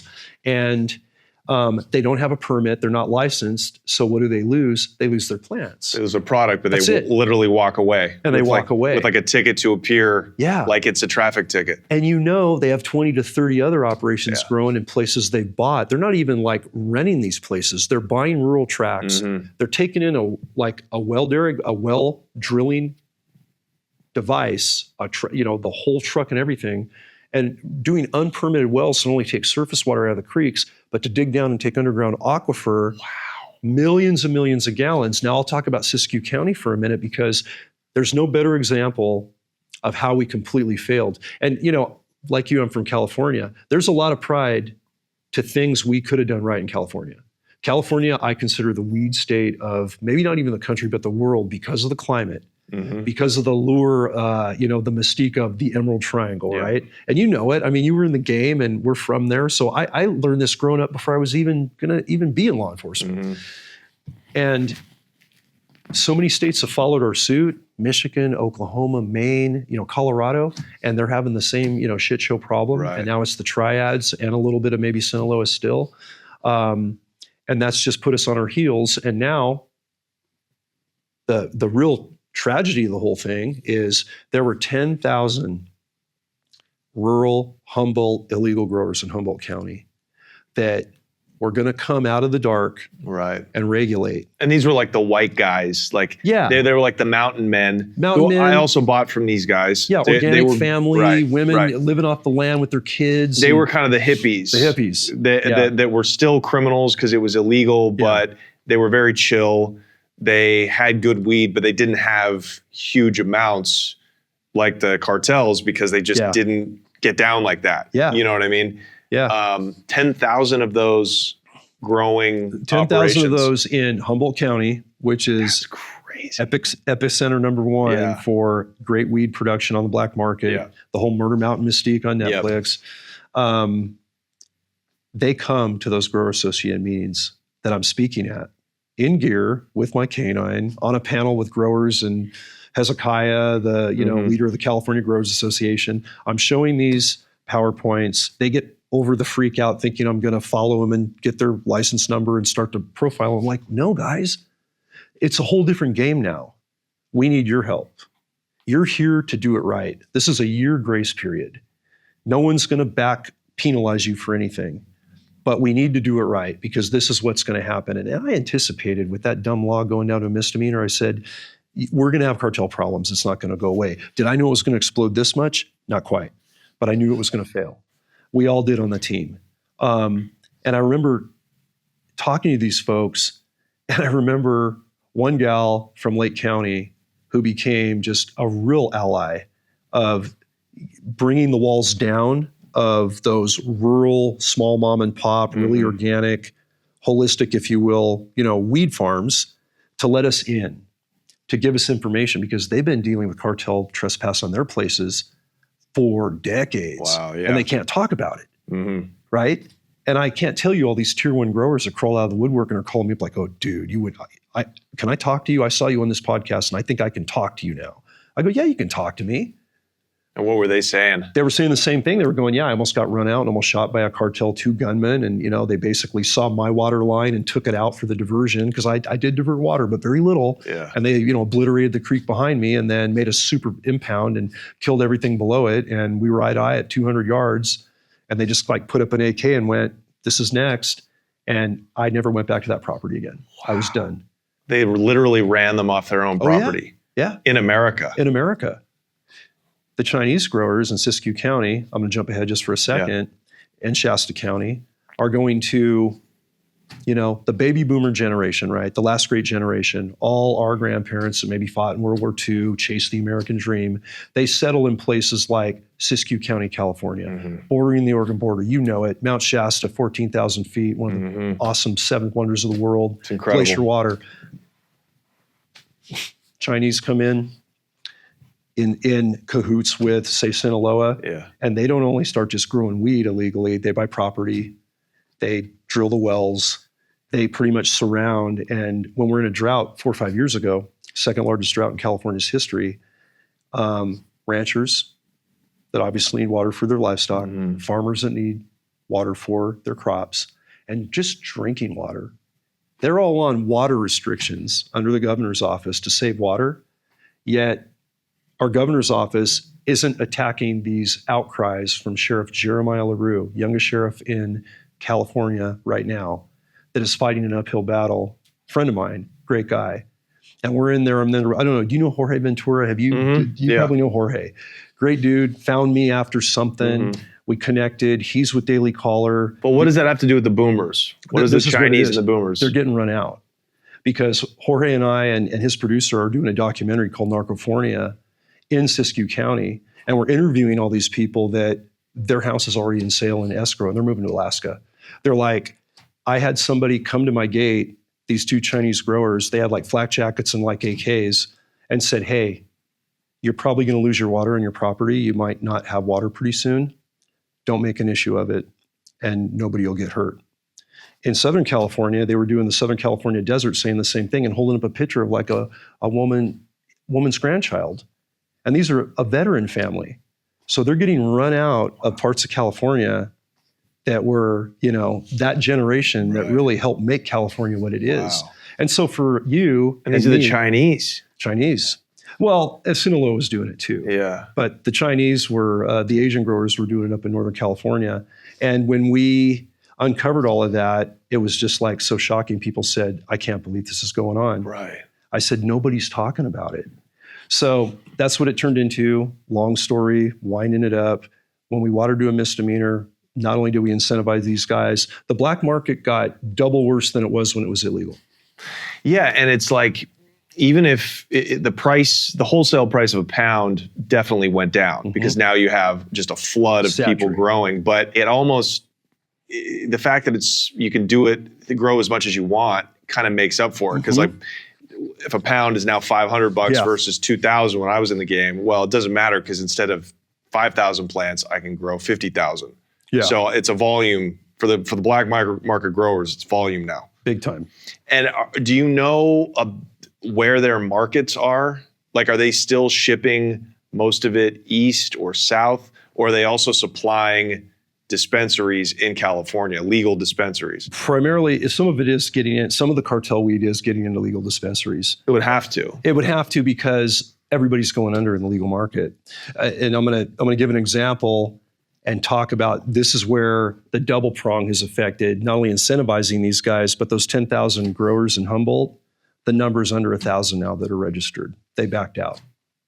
They're either going into the black market again, or they're just getting out of it entirely. Right. And that's exactly what I would never want to see in the weed industry because those people are as organically pure as any environmental conservationist I know, cattle rancher or whatever. Right. But yeah, it's all going back east on a pipeline, especially with the Chinese now and the Asian groups. They've got this thing streamlined through distribution, vertical integration. They have the whole East Coast figured out. They can get into dispensaries that are just holding on and look the other way. It's happening because you can't test it all. I mean, in a perfect world, I like to see, I guess I call it the DEM Dragonfly certification of the purity that all these Lake County and Mendo growers were doing that I talked to at that first California Growers Association. And not being a weed expert by any method, I didn't know how much goes into making the purest, cleanest weed. I had no idea. And brother, and we're not going to take 5 gallons of water a day or even 8 per plant. We can get it down to 1.5 gallons if on our outdoor farm, we take big logs and branches from some of the trees we're going to have to clear, minimal amount, and we put them 4 or 5 feet underground with some mulch. It becomes a water sponge through drought. Wow. So they were making that top shelf dispensary weed, burning up less than 1 gallon of water per plant. And you see California Department of Fish and Wildlife approved. You see the certification and the permit right on their fence. $2 million operation. And we interviewed them and they're like, we can't do it. Now, why can they not compete? 2 reasons. One, the overhead and what the money they do make that their distributors owe them, they weren't paying them. And right there, The distributors were stiffing them. yeah, distributors inside the regulated system. So they'd tell me this distributor owes me like $600,000 from last year. And then we went out to market on this and it's $500,000. I'm $1.5 million in revenue going back to 18 months ago. And we just can't compete and we can't hold on any longer. And what happens is like DCC, Department of Cannabis Control, that organization that's built to regulate all that, piss poor version of doing it. Yeah. You know? So again, because that misdemeanor, and it all stems on watering it down to illegal growing because we kept that felony in it and nobody wanted that because it doesn't sell in votes. Oh, it's a felony for weed. We don't want to put attention on that. We don't want people jailed for that. You don't have to jail everybody, but you're probably going to want to jail a tier 1 plaza boss that you catch that's involved in a lot of other, heavy felony stuff, whether it's fentanyl trafficking, running the drug trade trafficking through the grow operations. That's happened too. These guys are no good, most of them. They're no good.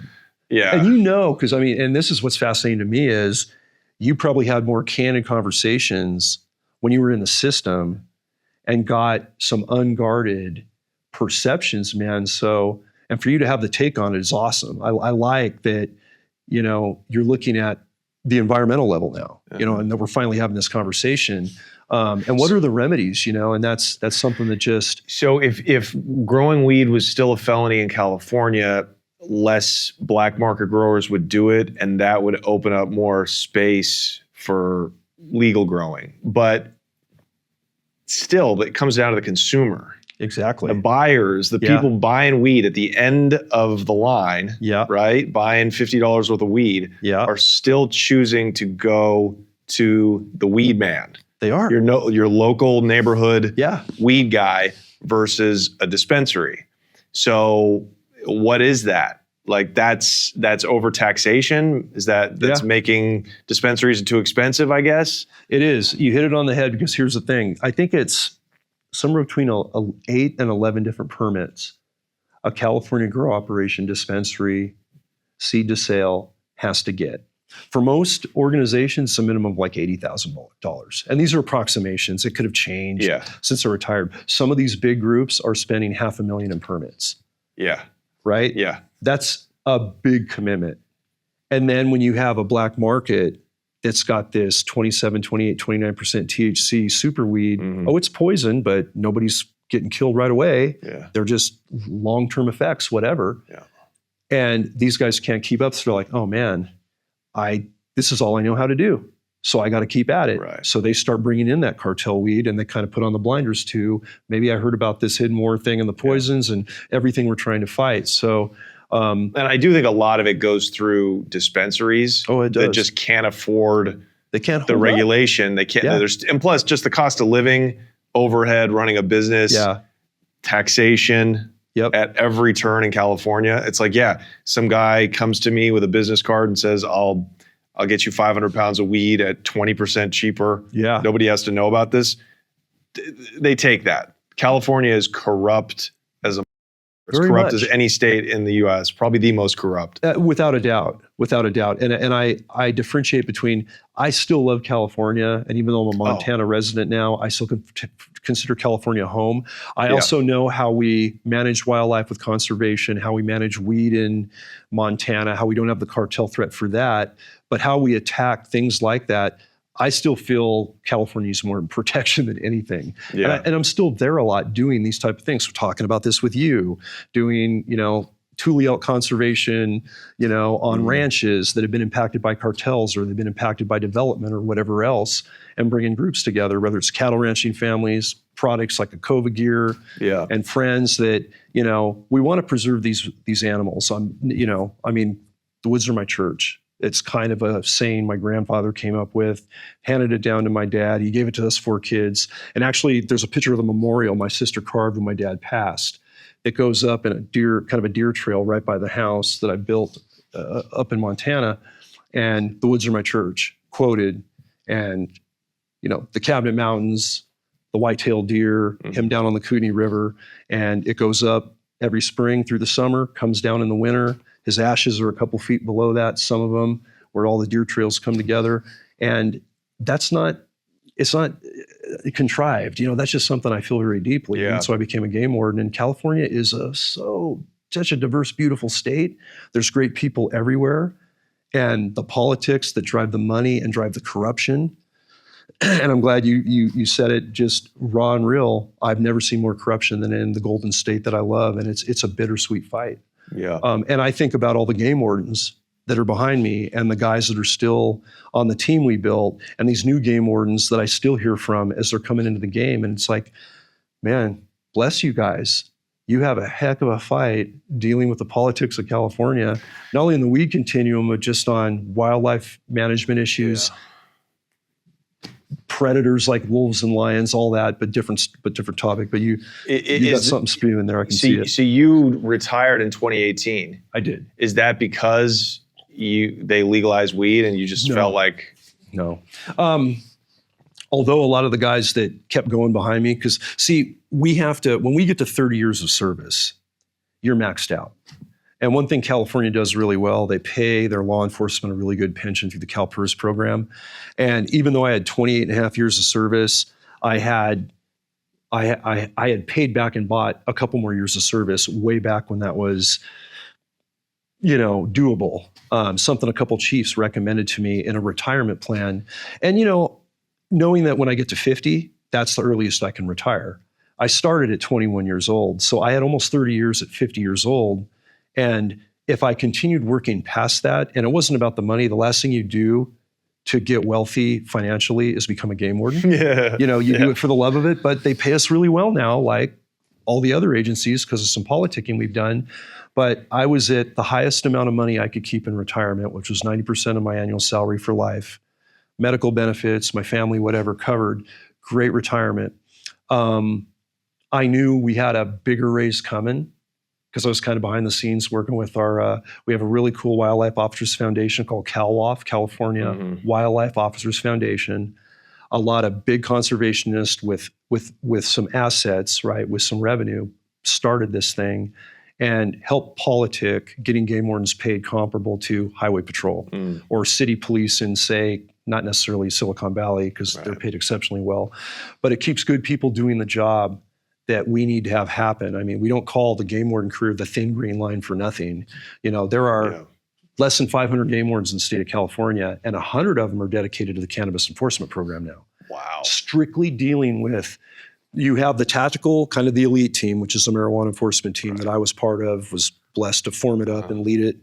And then you have all these private land teams that are just going to all these illegal grows that are misdemeanors, doing search warrants, eradicating tainted and illegal plants that are not licensed, and hopefully finding other felonies that they can, arrest people on. Otherwise, they're just taking plants, chopping down the, taking everything out of the hoop house. Well, and then they're moving on. Are there even open air grows anymore? There are. Why would you? What's the point of doing that now that you could do it legally In plain sight. in plain sight in a grow house? So check this out. This is so fresh, and I'm glad we didn't have this conversation last year because of this shift. And you're the first person to ask that.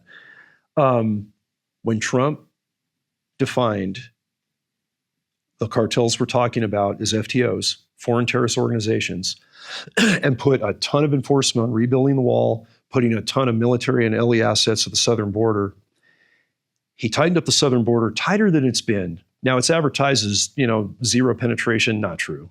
They found a tunnel, 2/3 of a mile long from Tijuana into, the tunnels are still happening. You can still get people across, but it is significantly slowed down for sure. But when he said at foreign terrorist organizations, a governor now of a state like California can't say, nope, we're a sanctuary state. So game warden, California, I talk about this in the last chapter of the book. Last gunfight we got in when I was operational, 2017. Sierra Azul, my partner, got shot in 2005. Go over that mountain to Santa Cruz County when you're going down to Surf Central, right? And you got the rivers down below. And we had a grow site in there, an area grows. We called it Asshole Alley. We had been in and out of there 4 or 5 years, done a grow or two every year. And we ran into the most aggressive dudes with sawed-off shotguns, AKs, assault weapons, not just like the 22 or the little pop gun, whatever.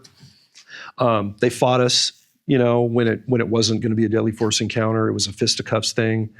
You got in a fist fight with them? We had several because That's pretty awesome. It's not, I like to avoid it, but it's not one of those things where 90% of the time in those aggressive areas, like especially that part of Santa Cruz County, they had a lot of weapons, a lot of guns, but you don't, unless I have an immediate threat to me that I'm going to take gunfire that could end my life or seriously injure me or my partner or you as a civilian, we don't engage with deadly force. It's only in that particular situation under our rules of engagement or basically our deadly force policy. Okay, so what happened? Yeah. So what happened in that is these guys may not be pulling a gun on you, but they're not, you're chasing them down. Your canine maybe is apprehending them or you are, and they're just fighting you tooth and nail. And they're hopped up on some stimulant.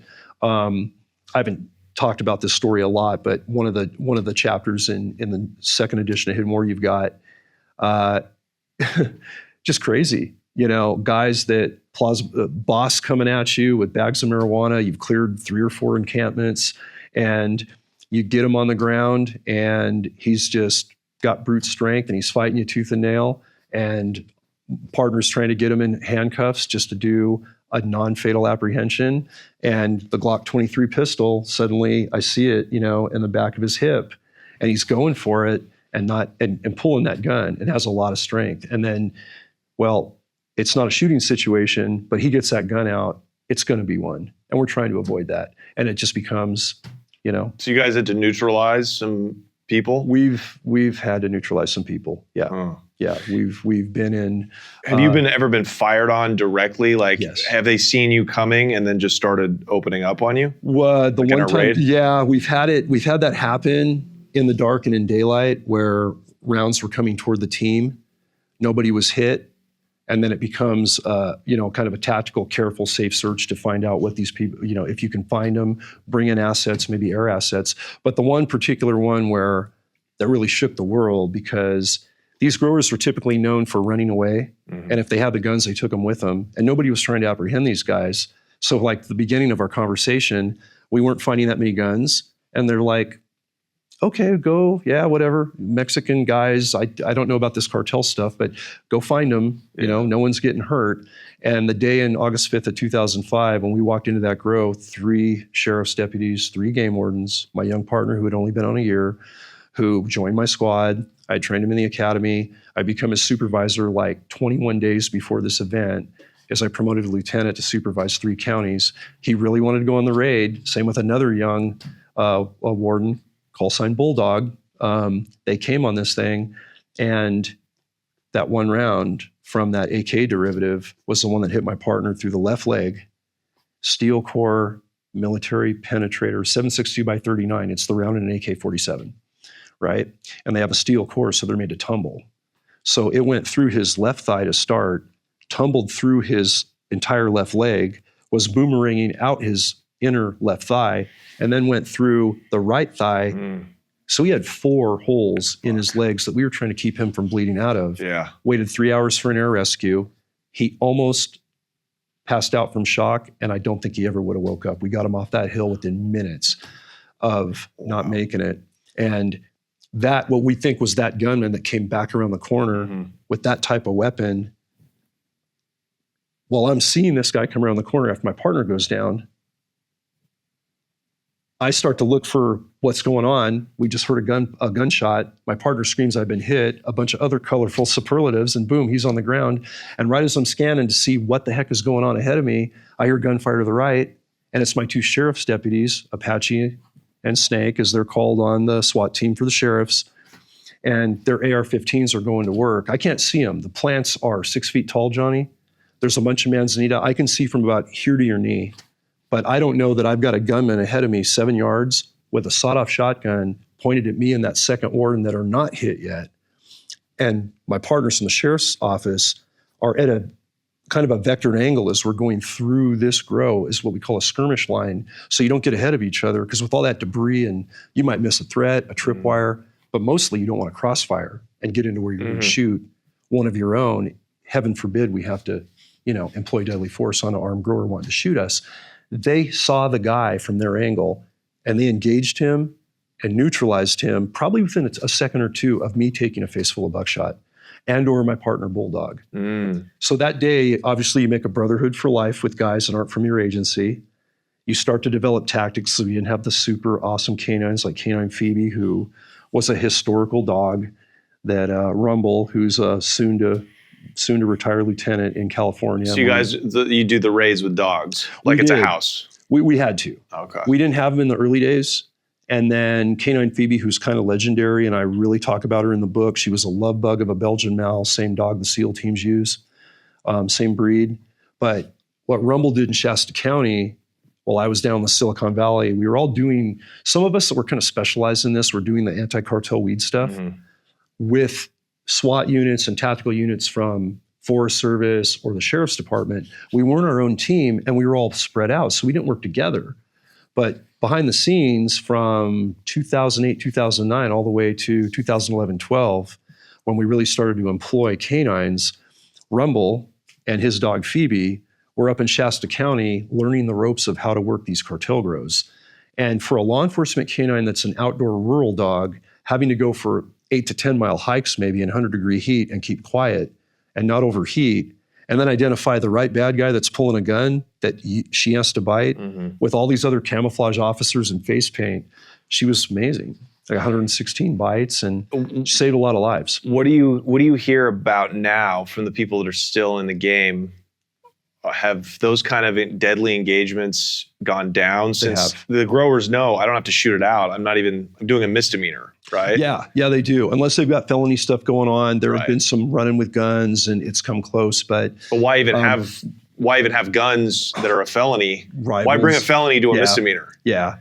So that is, I guess, one of the positives is that it's turned the temperature down on their desperation. Yeah, generally speaking, it has. But your question was, is there any open field stuff anymore? Yeah.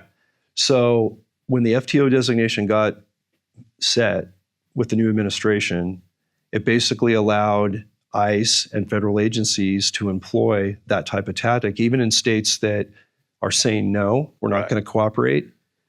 You can't stop us now. Right. We're going to go into grows. We're going to find these deportable felons. And I don't care if it's a misdemeanor. They probably have a drug trafficking warrant or a violent rape felony or a murder out of Mexico. And they're here illegally. So I'm going strictly on their citizenship.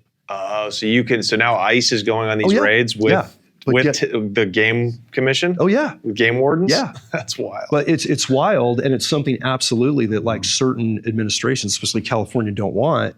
But this is something that we will turn you over now. Nobody can tell us not to, because we're mandated to support our fellow brothers and sisters on the federal level. Yeah. And, basically at the highest levels of the U.S. government for the nation at the federal level, they're going to take care of this problem. But any reasonable person, even if you don't like what ICE did, in cities in Minnesota, like that's kind of what they're there for. It's going after people that are here committing crime. Yeah, absolutely. Any And- reasonable person would be okay with that. Yeah, and there's no downside to that. You know, you get ICE involved, even if they're not on a raid with us, but we turn this person over. We take these people into custody, and they've done a bunch of heinous anti-human crimes. Forget the weed trade. They're just in there making money, and they're doing a ton of other stuff. That's a net positive, and nobody would really disagree with that. And that's essentially the thing. And so the growers went, oh crap. If we're doing a hoop house in Siskiyou that the sheriff's going to drive up and I run away and that dog bites me, I'm done. I'm never coming back. Because with the ICE statute and the mandated deportable felon and Mexico cooperating, I'm actually going to get buried and locked up on this. And I can't run from a corrupt system and just completely, immerse in it. So what they said is, and this came from straight up intel recently, like within all last season. We're not quite into the hot growing season yet. For my colleagues that have stepped in behind, they're like, we're going to every grow because the word is out. These Sinaloa guys and even some of these Asian growers, if they have any type of statute or they're illegal here, they will fight to the death. They have nothing to lose. So they're going. Sequoia National Park had a 4,000 or 5,000 plant grow on it just last summer. That was pretty much done. We hadn't seen that since pre-2016, 17, 18, when I retired, brother. So they're now, going back to the old school. They're going back totally to doing it completely guerrilla style. Yeah, wow. Yeah, they're going back now until everything kind of sorts out. Or so if you're white and you need a job, if you're a citizen, you could just go to one of these groups and be like, I'll be in one of these hoop houses. Yeah, they raid me. They can't touch me. Right. I might do this shit. Yeah. I hear they pay well. And probably not that well. Yeah. And to that point though, there's no downside because a guy described as yourself wanting to do that, to be a trimmer, get into the industry that doesn't, have a history of felonious aggravated murder and trafficking and, gun running or whatever. Yeah. Well, do the Chinese, do they fight back the way the Mexican cartels do? Or how do they do it different? Because, they're a much more low-key people. They're a low-key people. They're very smart. They're very well-funded. We found out that thousands of military-age male Chinese men with super clean passports were getting visas like in South America, getting brought up through the South America, stretch, and then basically already had a trafficker and a handler on this side. They dump and they burn all their documents. No passport, no ID, no visa papers, burn it. Communist China doesn't keep data records, and they certainly don't share them with America. So, and Jorge uncovered a lot of this, and he and I started talking about it, and then I'm hearing it from other people, and then we're seeing some of this stuff on the northern border, which we got what I'm doing on the northern border right now is just mind-blowing, but that's what they were doing, and those are the guys running these marijuana hoop houses and the trafficking. But you know what blew my mind, bro, was why are the Chinese in the weed trade? Economically, they're really, you'd think they'd be creative and smart. Why aren't they doing fentanyl? Why aren't they, human trafficking? They are. They are doing fentanyl. They are doing fentanyl, right? Yeah. And they are doing human trafficking a lot. They're getting a lot of labor money out of it. But you know why they want the weed? And I got this dropped on me by good friends at the upper level of DEA right before I testified in Congress twice, once in 24, 25, on environmental impacts. And the first hearing was protect our borders, save our parks. Congress wanted to hear from somebody that could talk about cartel impacts, not just on the southern border. What's really happening? When the Silicon Valley example comes up and the environmental impact and the gunfights we've had in the tech capital of the world. So why do the Chinese want the marijuana? They want cash. I had no idea, but I brought this to Congress, and they want to enter the weed trade because the weed trade is not a sanctioned, federally digital-backed business, right? It's cash money still, even where it's regulated. Yeah. So the Chinese come into California, they come into Siskiyou County, and I'm thinking, what about Sinaloa, man? They've been running the weed trade. Why aren't we finding, dead guys on both sides? And the Chinese said, we know that Sinaloa and Jalisco New Generation, they spend about 6% of every black market dollar they make to launder that money into legitimate businesses, however they got to launder the billions of dollars. The Chinese said, listen, we really want the weed trade because we want the cash. And we want the cash because we can amass a ton of it and eventually turn it over to our currency standard. And by 2035, and this is what the Fed's uncovered some, and I don't know how deep this goes, but changing the world currency standard to the Chinese standard. And doing that by amassing a ton of cash that's untraceable, and then they convert it and they feed it right here into Chinese businesses. Some of the stuff to the Chinese are buying as far as businesses in. They launder a lot of money for the Mexican cartels too. They do, yeah. But I don't get why that's different. Them wanting cash. Doesn't every drug dealer want cash? Sure. Why not? Yeah, absolutely. There's that benefit too. I think it's just a business for them. Yeah, it is. But what blew my mind was they started with, you're paying 6%, give us some of the weed trade, and how about we'll do 5%? Yeah, right. And it worked really well. That makes sense. We'll do 4%. Right now, the Mexican cartels are laundering their money for 0% with the Chinese. And the Chinese are supplying the fentanyl precursors. Because you know what Jalisco is all about, and you know what Sinaloa is doing. They're like, okay, you know what? We can let the weed trade go because I can put 1 million fentanyl pills in a pretty big backpack, and now I can hike it across the unprotected northern border 30 miles from my new hometown, dude. I'm not even kidding. Yeah. And that's the rub. And so they're going to amass this cash. They're going to do what they want to do. It's so harmonious, it's scary to me what is happening throughout the whole U.S. I would just like to be a fly on the wall to hear a Chinese guy trying to talk to a Mexican guy. Yeah, yeah. I'd like to see that dialogue. What language do they speak? Do they speak English? Do they learn Spanish? Do they learn Mandarin? Do they use a Google translator? Probably. And it's a long conversation. I kind of guarantee they do that. That could be the way they do it. That's but it's going on. And the scary part about it is there's a lot of intelligence, and I mean that's like high level white collar structuring that, and just let's talk about that because it's a little off topic, but not really because you seem familiar with it. The northern border. So everybody knows, or you should know, that the Chinese, especially in Vancouver, which is like little Hong Kong. There you go. I'm glad you know this. It's my sister is Chinese and she lives in Vancouver. Maybe my sister we adopted her as a little kid, but maybe she's like a spy after all these years. That'd be wild. If she's a cool sister, I hope she's not a spy. Yeah, no, she's a cool person, but like maybe she's a spy. I don't trust her. So they smuggle a ton of precursors into the port of Vancouver. Yeah. So, and that fentanyl, a lot of it stays in Canada. Yep. They have a huge fentanyl epidemic just like we do. Yep. And then a lot of it gets smuggled across the border. So can you explain a little bit, just in layman's terms, how that symbiosis, that Chinese fentanyl smuggling is aligned with the Mexicans here in the U.S.? Yeah. And the weed? Absolutely. Absolutely spot on. And no one's had the knowledge. I mean, I just haven't talked to someone in the know like it, on a podcast platform like this, and that has a Chinese sister in Vancouver. Port of Vancouver is where all the precursors come in. So yeah, exactly. So Trump tightens up the southern border. And we have to, you said it in the beginning of the conversation, these guys are gritty. Don't ever underestimate cartels for anything.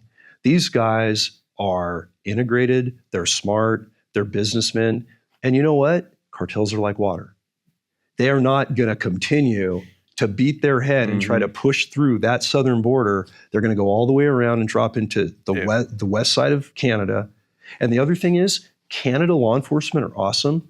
The Royal Canadian Mounted Police are, they're running so much rural-like law enforcement to keep that whole province safe. They're not equipped to deal with the cartels, Chinese or Mexican. Task force, how do you hunt them? What are you really looking for? And it's all relatively new. Right. And so now, fast forward, I'm in northwestern Montana, 30 air miles from the Alberta border. And I'm seeing in my little town, they're handing fentanyl, Narcan, inhaler kits at the pharmacy. Fentanyl warning signs at the barbershop for all the kids in a mountain town that has never seen really, quote unquote, a cartel infiltration or a threat this deadly. But if it's in little conservative, veteran-run, uber American patriotic Lincoln County, Right. and Montana is being defined as America's last best place because it's so remote and you can still go live that dream until you get into, Alaska or whatever. And if it's there, it's everywhere. Okay, so you're saying most of the fentanyl is actually going north to south now. It is. Okay. And here's why. So I'm doing a project with Ironclad Productions. They do a ton of remote I know you've been on them. I think you've been on Vince's show a couple times. I've listened to him. Great Yeah, episodes. Thanks. But me and Andy Stump from Change Agents he does the Change Agent show on Ironclad, besides Cleared Hot, his own podcast. And he's a retired SEAL Team 6 guy that grew up in Santa Cruz County, 10 years my junior, is in the SEAL teams fighting the global war on terror about the time I'm in my late 20s, fighting the cartels in the Santa Cruz Mountains before where we grew up. He moves to Kalispell, Montana, 90 minutes from me, which is Whitefish. It's Glacier National Park. It is pristine as it gets. Yeah. How can the cartels? Yeah, beautiful. One of the reasons I'm up there. But fast forward to this whole, fentanyl thing and this northern border thing, cartels just flow like water. They go right around. They come in from the Vancouver side. The Chinese go, yeah, we can just ship to Vancouver. We don't have to go to Mexico and then try to take up the southern border or however we're going to get our fentanyl made in Mexico, or if we're going to be making some of it in. So you're saying that they'll put somebody with a backpack on in, remote British Columbia with wilderness with fentanyl and march. Run it right down. And it's actually with methamphetamine, that way of trafficking for the cartel has been going on for 20, 30 years. I've been hearing stories from my family before I moved up there. I border national forests out my backyard for like my 6-mile running trail. And then you got the Yak Wilderness, you have the Cabinet Mountains. And so we talked about all this in an interview. To break this down, we're doing a 4-part doc series with Ironclad. And after Andy and I broke it all down in an interview, we got in his helicopter, the Black Rifle Coffee helicopter, and flew the northern border tail into winter just to see what the northern border looked like. Yeah, and there's no wall, no fence. Johnny, it's so remote. Imagine a 1-lane dirt road just covered like a snow track. And they moved the timber just to kind of delineate the border. I have these giant power lines way at the back of my National Forest running trail that are twice the width. And we flew this thing for miles, all the way to Glacier National Park. You see the glaciers and the big, snow-capped mountains. Yeah. That's in the snow. And we flew 20 miles of it. There's no way we can protect that right now. Impossible. Okay. So technology is going to be needed, but in warm weather, and it was motorcycle guys driving dirt bikes, it was guys hiking it was meth in the history. Put a couple 100,000 or even 1 million fentanyl tablets in a backpack, like I just said, and you slip across anywhere in Flathead County on the Canadian border, it's not hard to get across. And now all that trafficking hub now is happening in the pristine areas of Montana and really all of the northern states because the northern border is so vulnerable. It's so open. And this is the crazy part. These cartel operatives that are coming into Canada now, there's already embedded motorcycle gangs and clubs, a bunch of gangsters running the drug trade at a lower level. Sinaloa, Jalisco just drop right into Canada and they just start to meet the people and go, hey, we can give you 3 times the amount of product you can sell right now, as much as you want. You work for us, we're going to cut you in heavy. A visa for these cartel people to show up in Canada, it's like getting a park pass to visit Yosemite. There's no vetting. They just get an anonymous name. They go in on a visa, and you got a plaza boss going, this is Disneyland, man. And I got a free pass. So that to me is scary now, how much they can affect any part of the country coming in from the northern border. It's unbelievable. And so you think they've moved away from growing marijuana in rural California to this fentanyl to Canada down into the U.S. Definitely the Mexican cartels have. Right. Yeah. They've lessened their presence significantly. They've left it to the Asians, the Chinese primarily. Right. It's funny because Tucker Carlson sets up in Maine, and then the triads invade Maine, and one of the Maine Wire does a documentary on that, and he puts it on his network, and I'm like, wow, looks like Siskiyou County, 2018, Right. and just started. Oklahoma, right? Yeah. Michigan. I work with a lot of those northwestern states, talking to their marijuana cartel teams on what are you guys seeing? This is what we saw. Be prepared for this poison. The other thing too, before the congressional testimonies, brother, that was incredible is I got the first pictures of the 7 nerve agent, insecticide, antifungals, fumigants that the Chinese, they don't even use the carbofuran the Mexicans use. They use their own stuff. And it's nasty. And then I always look at it like this. They don't allow that stuff used in their own country, but they sure don't mind slipping it into Vancouver, dropping it in America, and eroding us from within. Yeah. And I mean, I don't remember who said it, but it's like, okay, so China's thrown all these precursors out for all these deadly fentanyl pills, taking recently, and it's decreased considerably, but it was 100,000 American lives a year from fentanyl deaths. Mm-hmm. I mean, Yeah. dude, 57,000 soldiers died in 11 years of Vietnam, Mm-hmm. and innocent civilians. And I've seen everything from, well, those are people abusing it. No, it's not. It's people taking what looks like a prescription pain medication.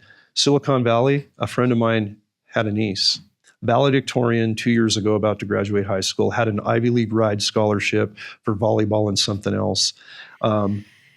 She comes home from a get-together with her friends, the volleyball team, inflamed knee, just, she got a prescription pain pill from a friend, thought it was completely sedate, wasn't partying, took that pill, neutralized the pain, went into her bedroom to study, didn't come out for dinner. Mom thought she was just really tired. Driven kid, valedictorian in Silicon Valley School, maybe even going to Stanford, right up the hill, where we've had grows, by the way, and doesn't wake up the next day. So it hits So everybody, sad. Yeah. and that's what breaks my heart. She thought it was like a Percocet. Percocet. Yeah, the fake perks. Yeah. Yeah. Those are big on the street. Now, that's horrible and heartbreaking. Most people do know that they're taking those to get high. I just want to point that out. Yeah. It's not in the cartel's interest to have people dropping dead. Well, for sure. That's why you've seen overdose deaths actually come down off their high. Yeah. Not that there's not a lot of them, there are, but Yeah. it's because they're taking measures to like rein back in some of the potency, and they're separating it from it getting into other drugs. Now, you're right. The Perk 30s is like, you pop those, you're taking your life in your hands. We just had a guy on from Baltimore. He said that's like, that's the main overdose. That's the main fentanyl disguise now, is in those fake perks. I did not know that, man. Yeah, do not do those. I appreciate that update. And the thing that's so scary about that is it's such a sedate, approved, kind of accepted Percocet. I mean, you Yeah. just, and you know, Well, Percocets are legal. They are. But they're hard if you're abusing them. Yeah. It's difficult to get from a doctor because it's so regulated. So you go to a guy on the street or you get one from your friend. It's like, you can't do that. yeah, no, it's crazy, brother. And I just want to point out, like, it does seem like Western civilization is imploding on itself. without a doubt. And that might be by design. It might just Yeah. be the force of history, right? Yeah. Just empires rising and falling. But if you want it to degrade faster, do drugs. Yeah. Because you're literally playing into their plan. You are. You know? And And the cartels are just, if you want to go all the way back, the cartels are a creation of the CIA. yeah, They're the creation of the globalists. And, you can fight back by not doing drugs. you know, I should be talking to myself because I Yeah. have some weed that I bought from a guy in Austin that's probably sprayed with all these chemicals that came from a Chinese grower in look what California. you're laying it down honestly, man, and you're saying it. And this is the thing. And through Ironclad, on the same podcast we both done with Vince and with Andy, I talked about it. We keep, beating our heads against the wall, going, how do we stop it? You just can't throw tons of law enforcement at it. I mean, you have to. This one step. I mean, the dam is broken. We can't keep plugging the holes like with bad regulation. But my thing now is, the pin's mightier than the sword. Since I've operationally retired, Yeah. what a treat to talk to you today, bro. This was great. Get this out to as many Fascinating. people as possible, because I can do a lot more good and really represent those men and women risking their lives in grows right now for crazy stuff, and making a dent, saving a little bit of water. But I think educating our kids big time, For sure. and not saying don't do it, just say, look, guys, I've done this at school assemblies and I've showed my PowerPoint and I'm like, look at these poisons, look at these armed gunmen, look at the punji pit with the sharpened sticks like the Viet Cong did against my dad's family. Tell us about that. This is fascinating. I caught a blip of that in your book. You? Oh, it's I have a good color picture of it in the book. Booby traps that they would set up. Cartel growers, Whiskeytown National Park, a national park in Shasta County, California, and a major hiking trail that's hundreds of yards from a grow site. But the growers put it there to stop anybody, so it just delays them in ever thinking there's a grow site ahead, right?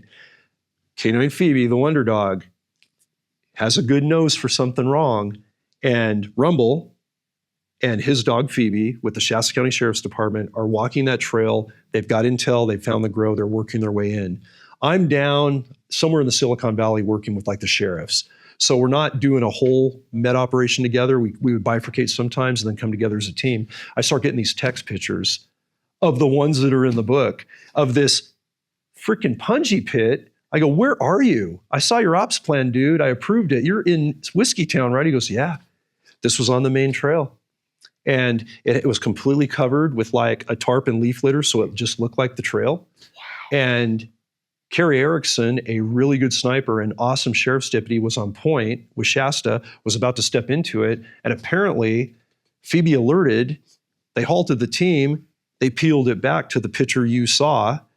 And for viewers and listeners that you guys don't know, a punji pit was designed by the Viet Cong in the Vietnam conflict along the Ho Chi Minh Trail and remote trails, where they dig a big hole square in the ground, put sharpened bamboo stakes, razor sharp, and just below the surface of the ground that somebody would step on.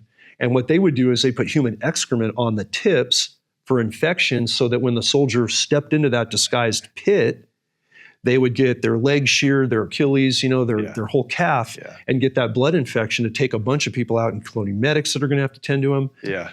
So, these Sinaloa dudes. And so they did that same thing? They did the same thing, and they had put carbofuran on the tips, the nerve agent from the pesticide bottle. So that is as anti-personnel as it gets. That is absolute evil to attack not only law enforcement, but a kid, several kids with their family hiking in a national park in All America, California. And that was in a national park where people actually hike. Yeah. It was. That's going too far. Yeah, that was around 2016-ish. When I got that, I said, I'm going to save this picture for posterity. And the editors right away, when I gave them a bolt to go, oh my gosh, this is America, dude, and this is happening. And I go, yeah, hidden war for nothing. We don't call it that for nothing. Wow. So many people don't know, and we're exposing it talking today here. You've got just great School of Hard Knocks knowledge in this stuff and the trends. But my biggest concern right now is getting to the kids to educate so they make the decision and we attack it as a public. We attack it as a country. Law enforcement, I like what the current administration has done with foreign terrorist organizations. These guys don't want anything good for us. They do want to make a lot of money. Chinese collusion with the Mexican cartels is a recipe for absolute disaster. It's another hit on us.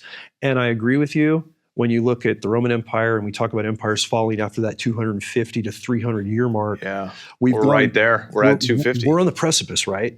Yeah. We're teetering. We're about to celebrate the 250th. And we're teetering. And I look at so many kids that have been so comfortable and so insulated from any type of conflict, especially on our borders, on our soil, or not been to other parts of the world to know how good we have it, even as jacked up as a country is with divisiveness. Yeah. Dude, from California to Montana, and I've been all over the world, and I had a Baja racing team for years in Mexico, Ironman and the Baja 500 on a quad, an orphanage we support down there. I tried to get back into racing. I can't go down there. I'm like, Mexico is beautiful. The people are amazing. The Baja Peninsula is magic from an outdoor perspective. Oh. And I miss it every day. And I know the evil that's kind of taken that over. And you're right. It was put together with that involvement from our side of the fence. And then how about this? I mean, not totally off topic, but all this intel that's coming out. And what have you heard? 24 to 25,000 firearms supplied to CJNG to Jalisco by Israel? Yeah. Dude, Yep. I'm just starting to barely dig into that and how far this, nefarious rabbit hole goes after the whole Charlie Kirk thing and everything that's going on with the Iran war. Yeah. And well, that's, in my opinion, and I don't know if this goes too far off topic, but before we can move on and start fixing these problems in our society, we have to overthrow the occupying force, which is the government of Israel, probably in collusion too with like the financial industrial complex. Yeah. And, there's other people. It's not just them. It's a cabal of corrupt industries that are active, that have taken over our government, our elected leaders, literally. Sure. Like one or two are not. Yeah. And one of them, Thomas Massey, they spent $40 million to make sure he didn't get reelected. Like, they're vindictive, vicious people. So it's like with El Salvador, before they could do anything, they had to eradicate MS-13. Yeah. So in my opinion, now it's pretty clear, before we can take one step forward, we have to overthrow these people that have, if they own our government and we in a democracy are supposed to have equity in that government, it means they own us. That is infuriating and heartbreaking in the same statement. To be the superpower that we are, and knowing that nothing gets effectively done over on that side if we don't be involved, puppeteered, owned, or whatever. You're right. I totally agree with you. And it's just been a complete morale buzzkill on what some of the good potential this administration was starting to do. Yeah. And again, and I'm looking, that's one thing, and I think you nailed it, brother, on that assessment. And I think more and more Americans are waking up to that. And hopefully something does change there. But any proxy war, and I agree with my military veteran buddies, and being in a domestic eco-terrorism fight, I don't think we need to fight anywhere we don't absolutely need to fight. I really don't. And the other thing is, when we haven't really attacked the hidden war here at home on everything you and I are awesomely discussing today, and we get into not only the fentanyl deaths, we get into the weed poisoning, we get into human trafficking, child sex, knowing what groups are involved in that, and we've been discussing them all today. And we've really stepped up the attack domestically, but Iran and the crap and Israel and everything else going on is diverting attention from our backyard. Yep. And I think the empire falls when we don't take care of our own first. And I'll still talk to kids, middle-aged Americans, 30 years in the game, and obviously podcasts and books and documentaries and all. And they're like, this is really happening? This sounds like a movie. This is not really happening. Well, we'll have some people in the comments, cap. And I'm like, all bullshit. Yeah. Well, okay. And we're going to get that. We're going to get that. I'm going to say, not bullshit. Been there, done that, got the scars to prove it. But anyway, it's refreshing to talk about it with you to this level. This was everything I hoped it could be. Yeah, truly, man. This was everything I hoped it could be. Let's promote the hell out of your book. Go for it, John. Wow, man. Yeah. This one I'm really proud of because this is the updated second edition. That the first edition dropped 2019, but that was before that whole thing about that COVID-19 pandemic dropped, and the cartels went on steroids, and the border got very little attention, and we were overrun with just the fear of panic of a global pandemic. So this takes us through that transition, as well as how we formed the team, who was on the team to go from traditional game warden work and just become, kind of the elite tactical unit to fight these drug cartels, these trespass growers, and come back with an environmental, solution and educate on it. And if you love California, if you live in California, we have a lot of people out there that watch the show. If you live in LA, like I do, or sunny San Diego, you don't see any of this. No. This is like, it's so shocking that this like low intensity warfare is happening in the majority of the state that you don't see. Yeah. And even though it's based on my experiences in California, and forming up a team that wasn't really popular even in traditional warden circles. So you can imagine the internal and external politics I had from bosses that didn't want me doing this, that didn't think we should be in the game. And then other supervisors throughout the state that their best game wardens that had the best careers obviously were doing these hard jobs really well. They were leaving traditional work that's super important And on the thin green line, we don't have a lot of game wardens, so we had less on patrol, some to fight the drug cartels. And all that was a growing pain thing. But now, because we had this effectiveness in California, it's been a template for the rest of the country. Many other game warden agencies, conservation agencies have developed units because now the cartels are on their forests because they've regulated poorly, right? Right. And they've incentivized Sinaloa to come into, say, Oklahoma or come into Indiana. Okay, but yeah.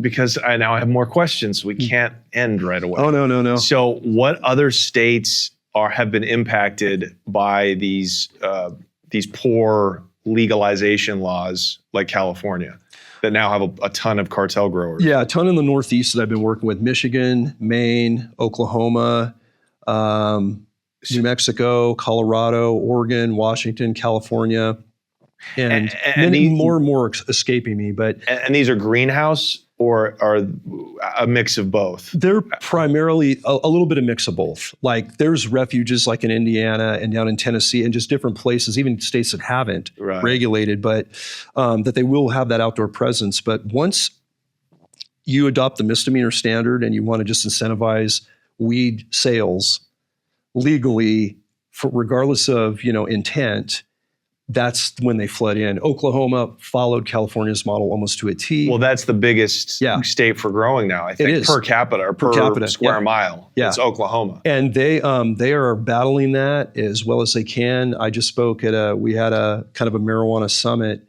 in Oregon, and one of the head sheds of the whole marijuana narcotics group in Oklahoma had videos just mind-blowing what that's blown up into. But again, you follow California's model. We could have done it right. We did it wrong. All the states see the money and they see the votes.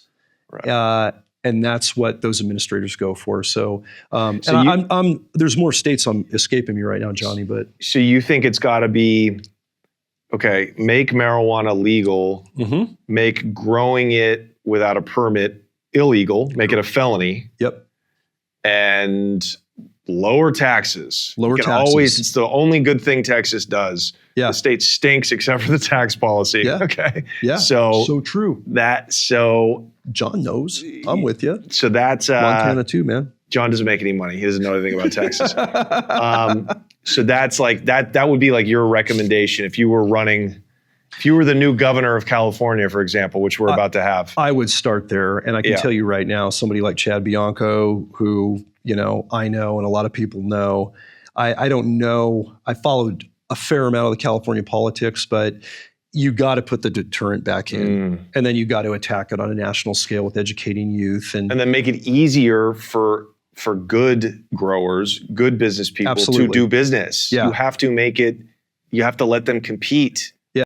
What do we not get about this? Well, it's completely contradictory to what you would want to do just on, natural thought of health and human safety. We've reversed it. When we had the deterrent and then incentivize the good growers, don't charge them $80,000 for a permit. Don't hold up their permit for 2-3 years, right? Don't create a black market that forces them to either get out of the business because, like we said in the beginning of the conversation, cannabis growers need to be the best cannabis growers and doing it for all the right reasons. Pay them what they're worth, but make sure it's organic, make sure it's quality weed, make sure it's not getting into the wrong hands. There's no, nefarious poisons on it. It's not bankrolling a larger crime syndicate, which certainly all that money goes into the whole thing we talked about with the other crimes. Yeah. And then now my organic small farm grower friends I'm sure they wouldn't be happy with this statement, but looking at it objectively, and I don't want any of you guys to go away because you guys they call us our Earth Warriors now, which was kind of an interesting term for a tactical unit, but hey, I'll take it. These Earth Warriors? Yeah. I had growers in Lake County in Mendo after one of those talks. They go, wow, we had no idea game wardens could do something like this, and you're not persecuting us. You're going after the cartels we've known about that we couldn't help you with because we'd involve ourselves and we were illegal. You guys are like our Earth Warriors. And I went, wow, that's such a California term that's awesome. For a tactical unit of what I think our caliber and our sniper team and whatnot. Yeah. But I'll take it, man. Yeah. And when we got growers backing us and we back the growers doing it right, and we make the cartel public enemy number one, we unite everybody.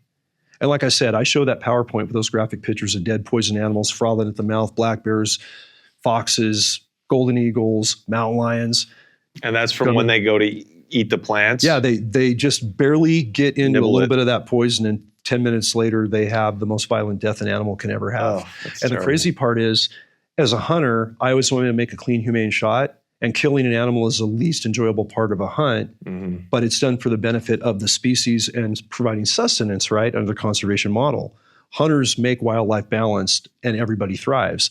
And if you're an anti-hunter and just you don't want to see an animal ever killed that way, everybody agrees that's where this is such a unifying issue. I've gone to both factions, and I've got the conservation hunters and the preservationist animal rights lovers in tears at a growers meeting when they're seeing these dead animals, baby bears with their mom, and no one wants to see an animal die that way. That's not nature. And for a foreign invader, Johnny, coming in from a criminal organization that looks like a Sandinista rebel that I see in 2004 with GI, in my backyard where I learned to backpack and met a damn game warden to change my life, it doesn't get any more personal. And you being a California guy and loving everything about California. And well, I wish some of these homeless people would start eating these weed plants. You're just going to get like and he's not moving. Oh, man. But yeah, one other thing on the book. One last thing on the book. So Hidden Wars. Hidden War. One last thing on the Hidden book. There's an Audible version that I got to narrate. Cool. Which was amazing. Trammell Starks, Billboard artist, record producer out of Atlanta. I got teamed up with him through the publisher. This was the first Audible or publishing group, Caribou from Gun Digest, Recoil, or that group of the book side. We've never done it. And he didn't know the story. So he did all the sound effects of water through pipes, the creeks, the canines, the helicopters, the guns, the wind, the guy, you know.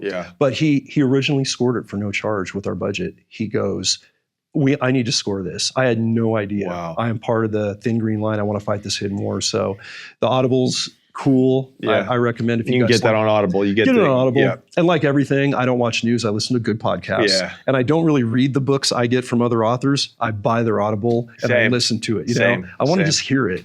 I'm not sitting down like you. We're both wired guys. We're moving all the time. So, but I really appreciate the support, man, on it. And it goes without saying, I hope we have more conversations and anything I can help you and your platform. Absolutely. I would love to, man. Anything I would love can to do. film something with you in the future. So John Norris, thank you so much, my man. I really, really appreciate it. Really appreciate it. My honor, man. And then go get Hidden War. We'll have a link to that in the description and in the comment. And go support this guy, man. You're doing good work. Thank you. All right, guys. Thanks for having me. You got it. Take care.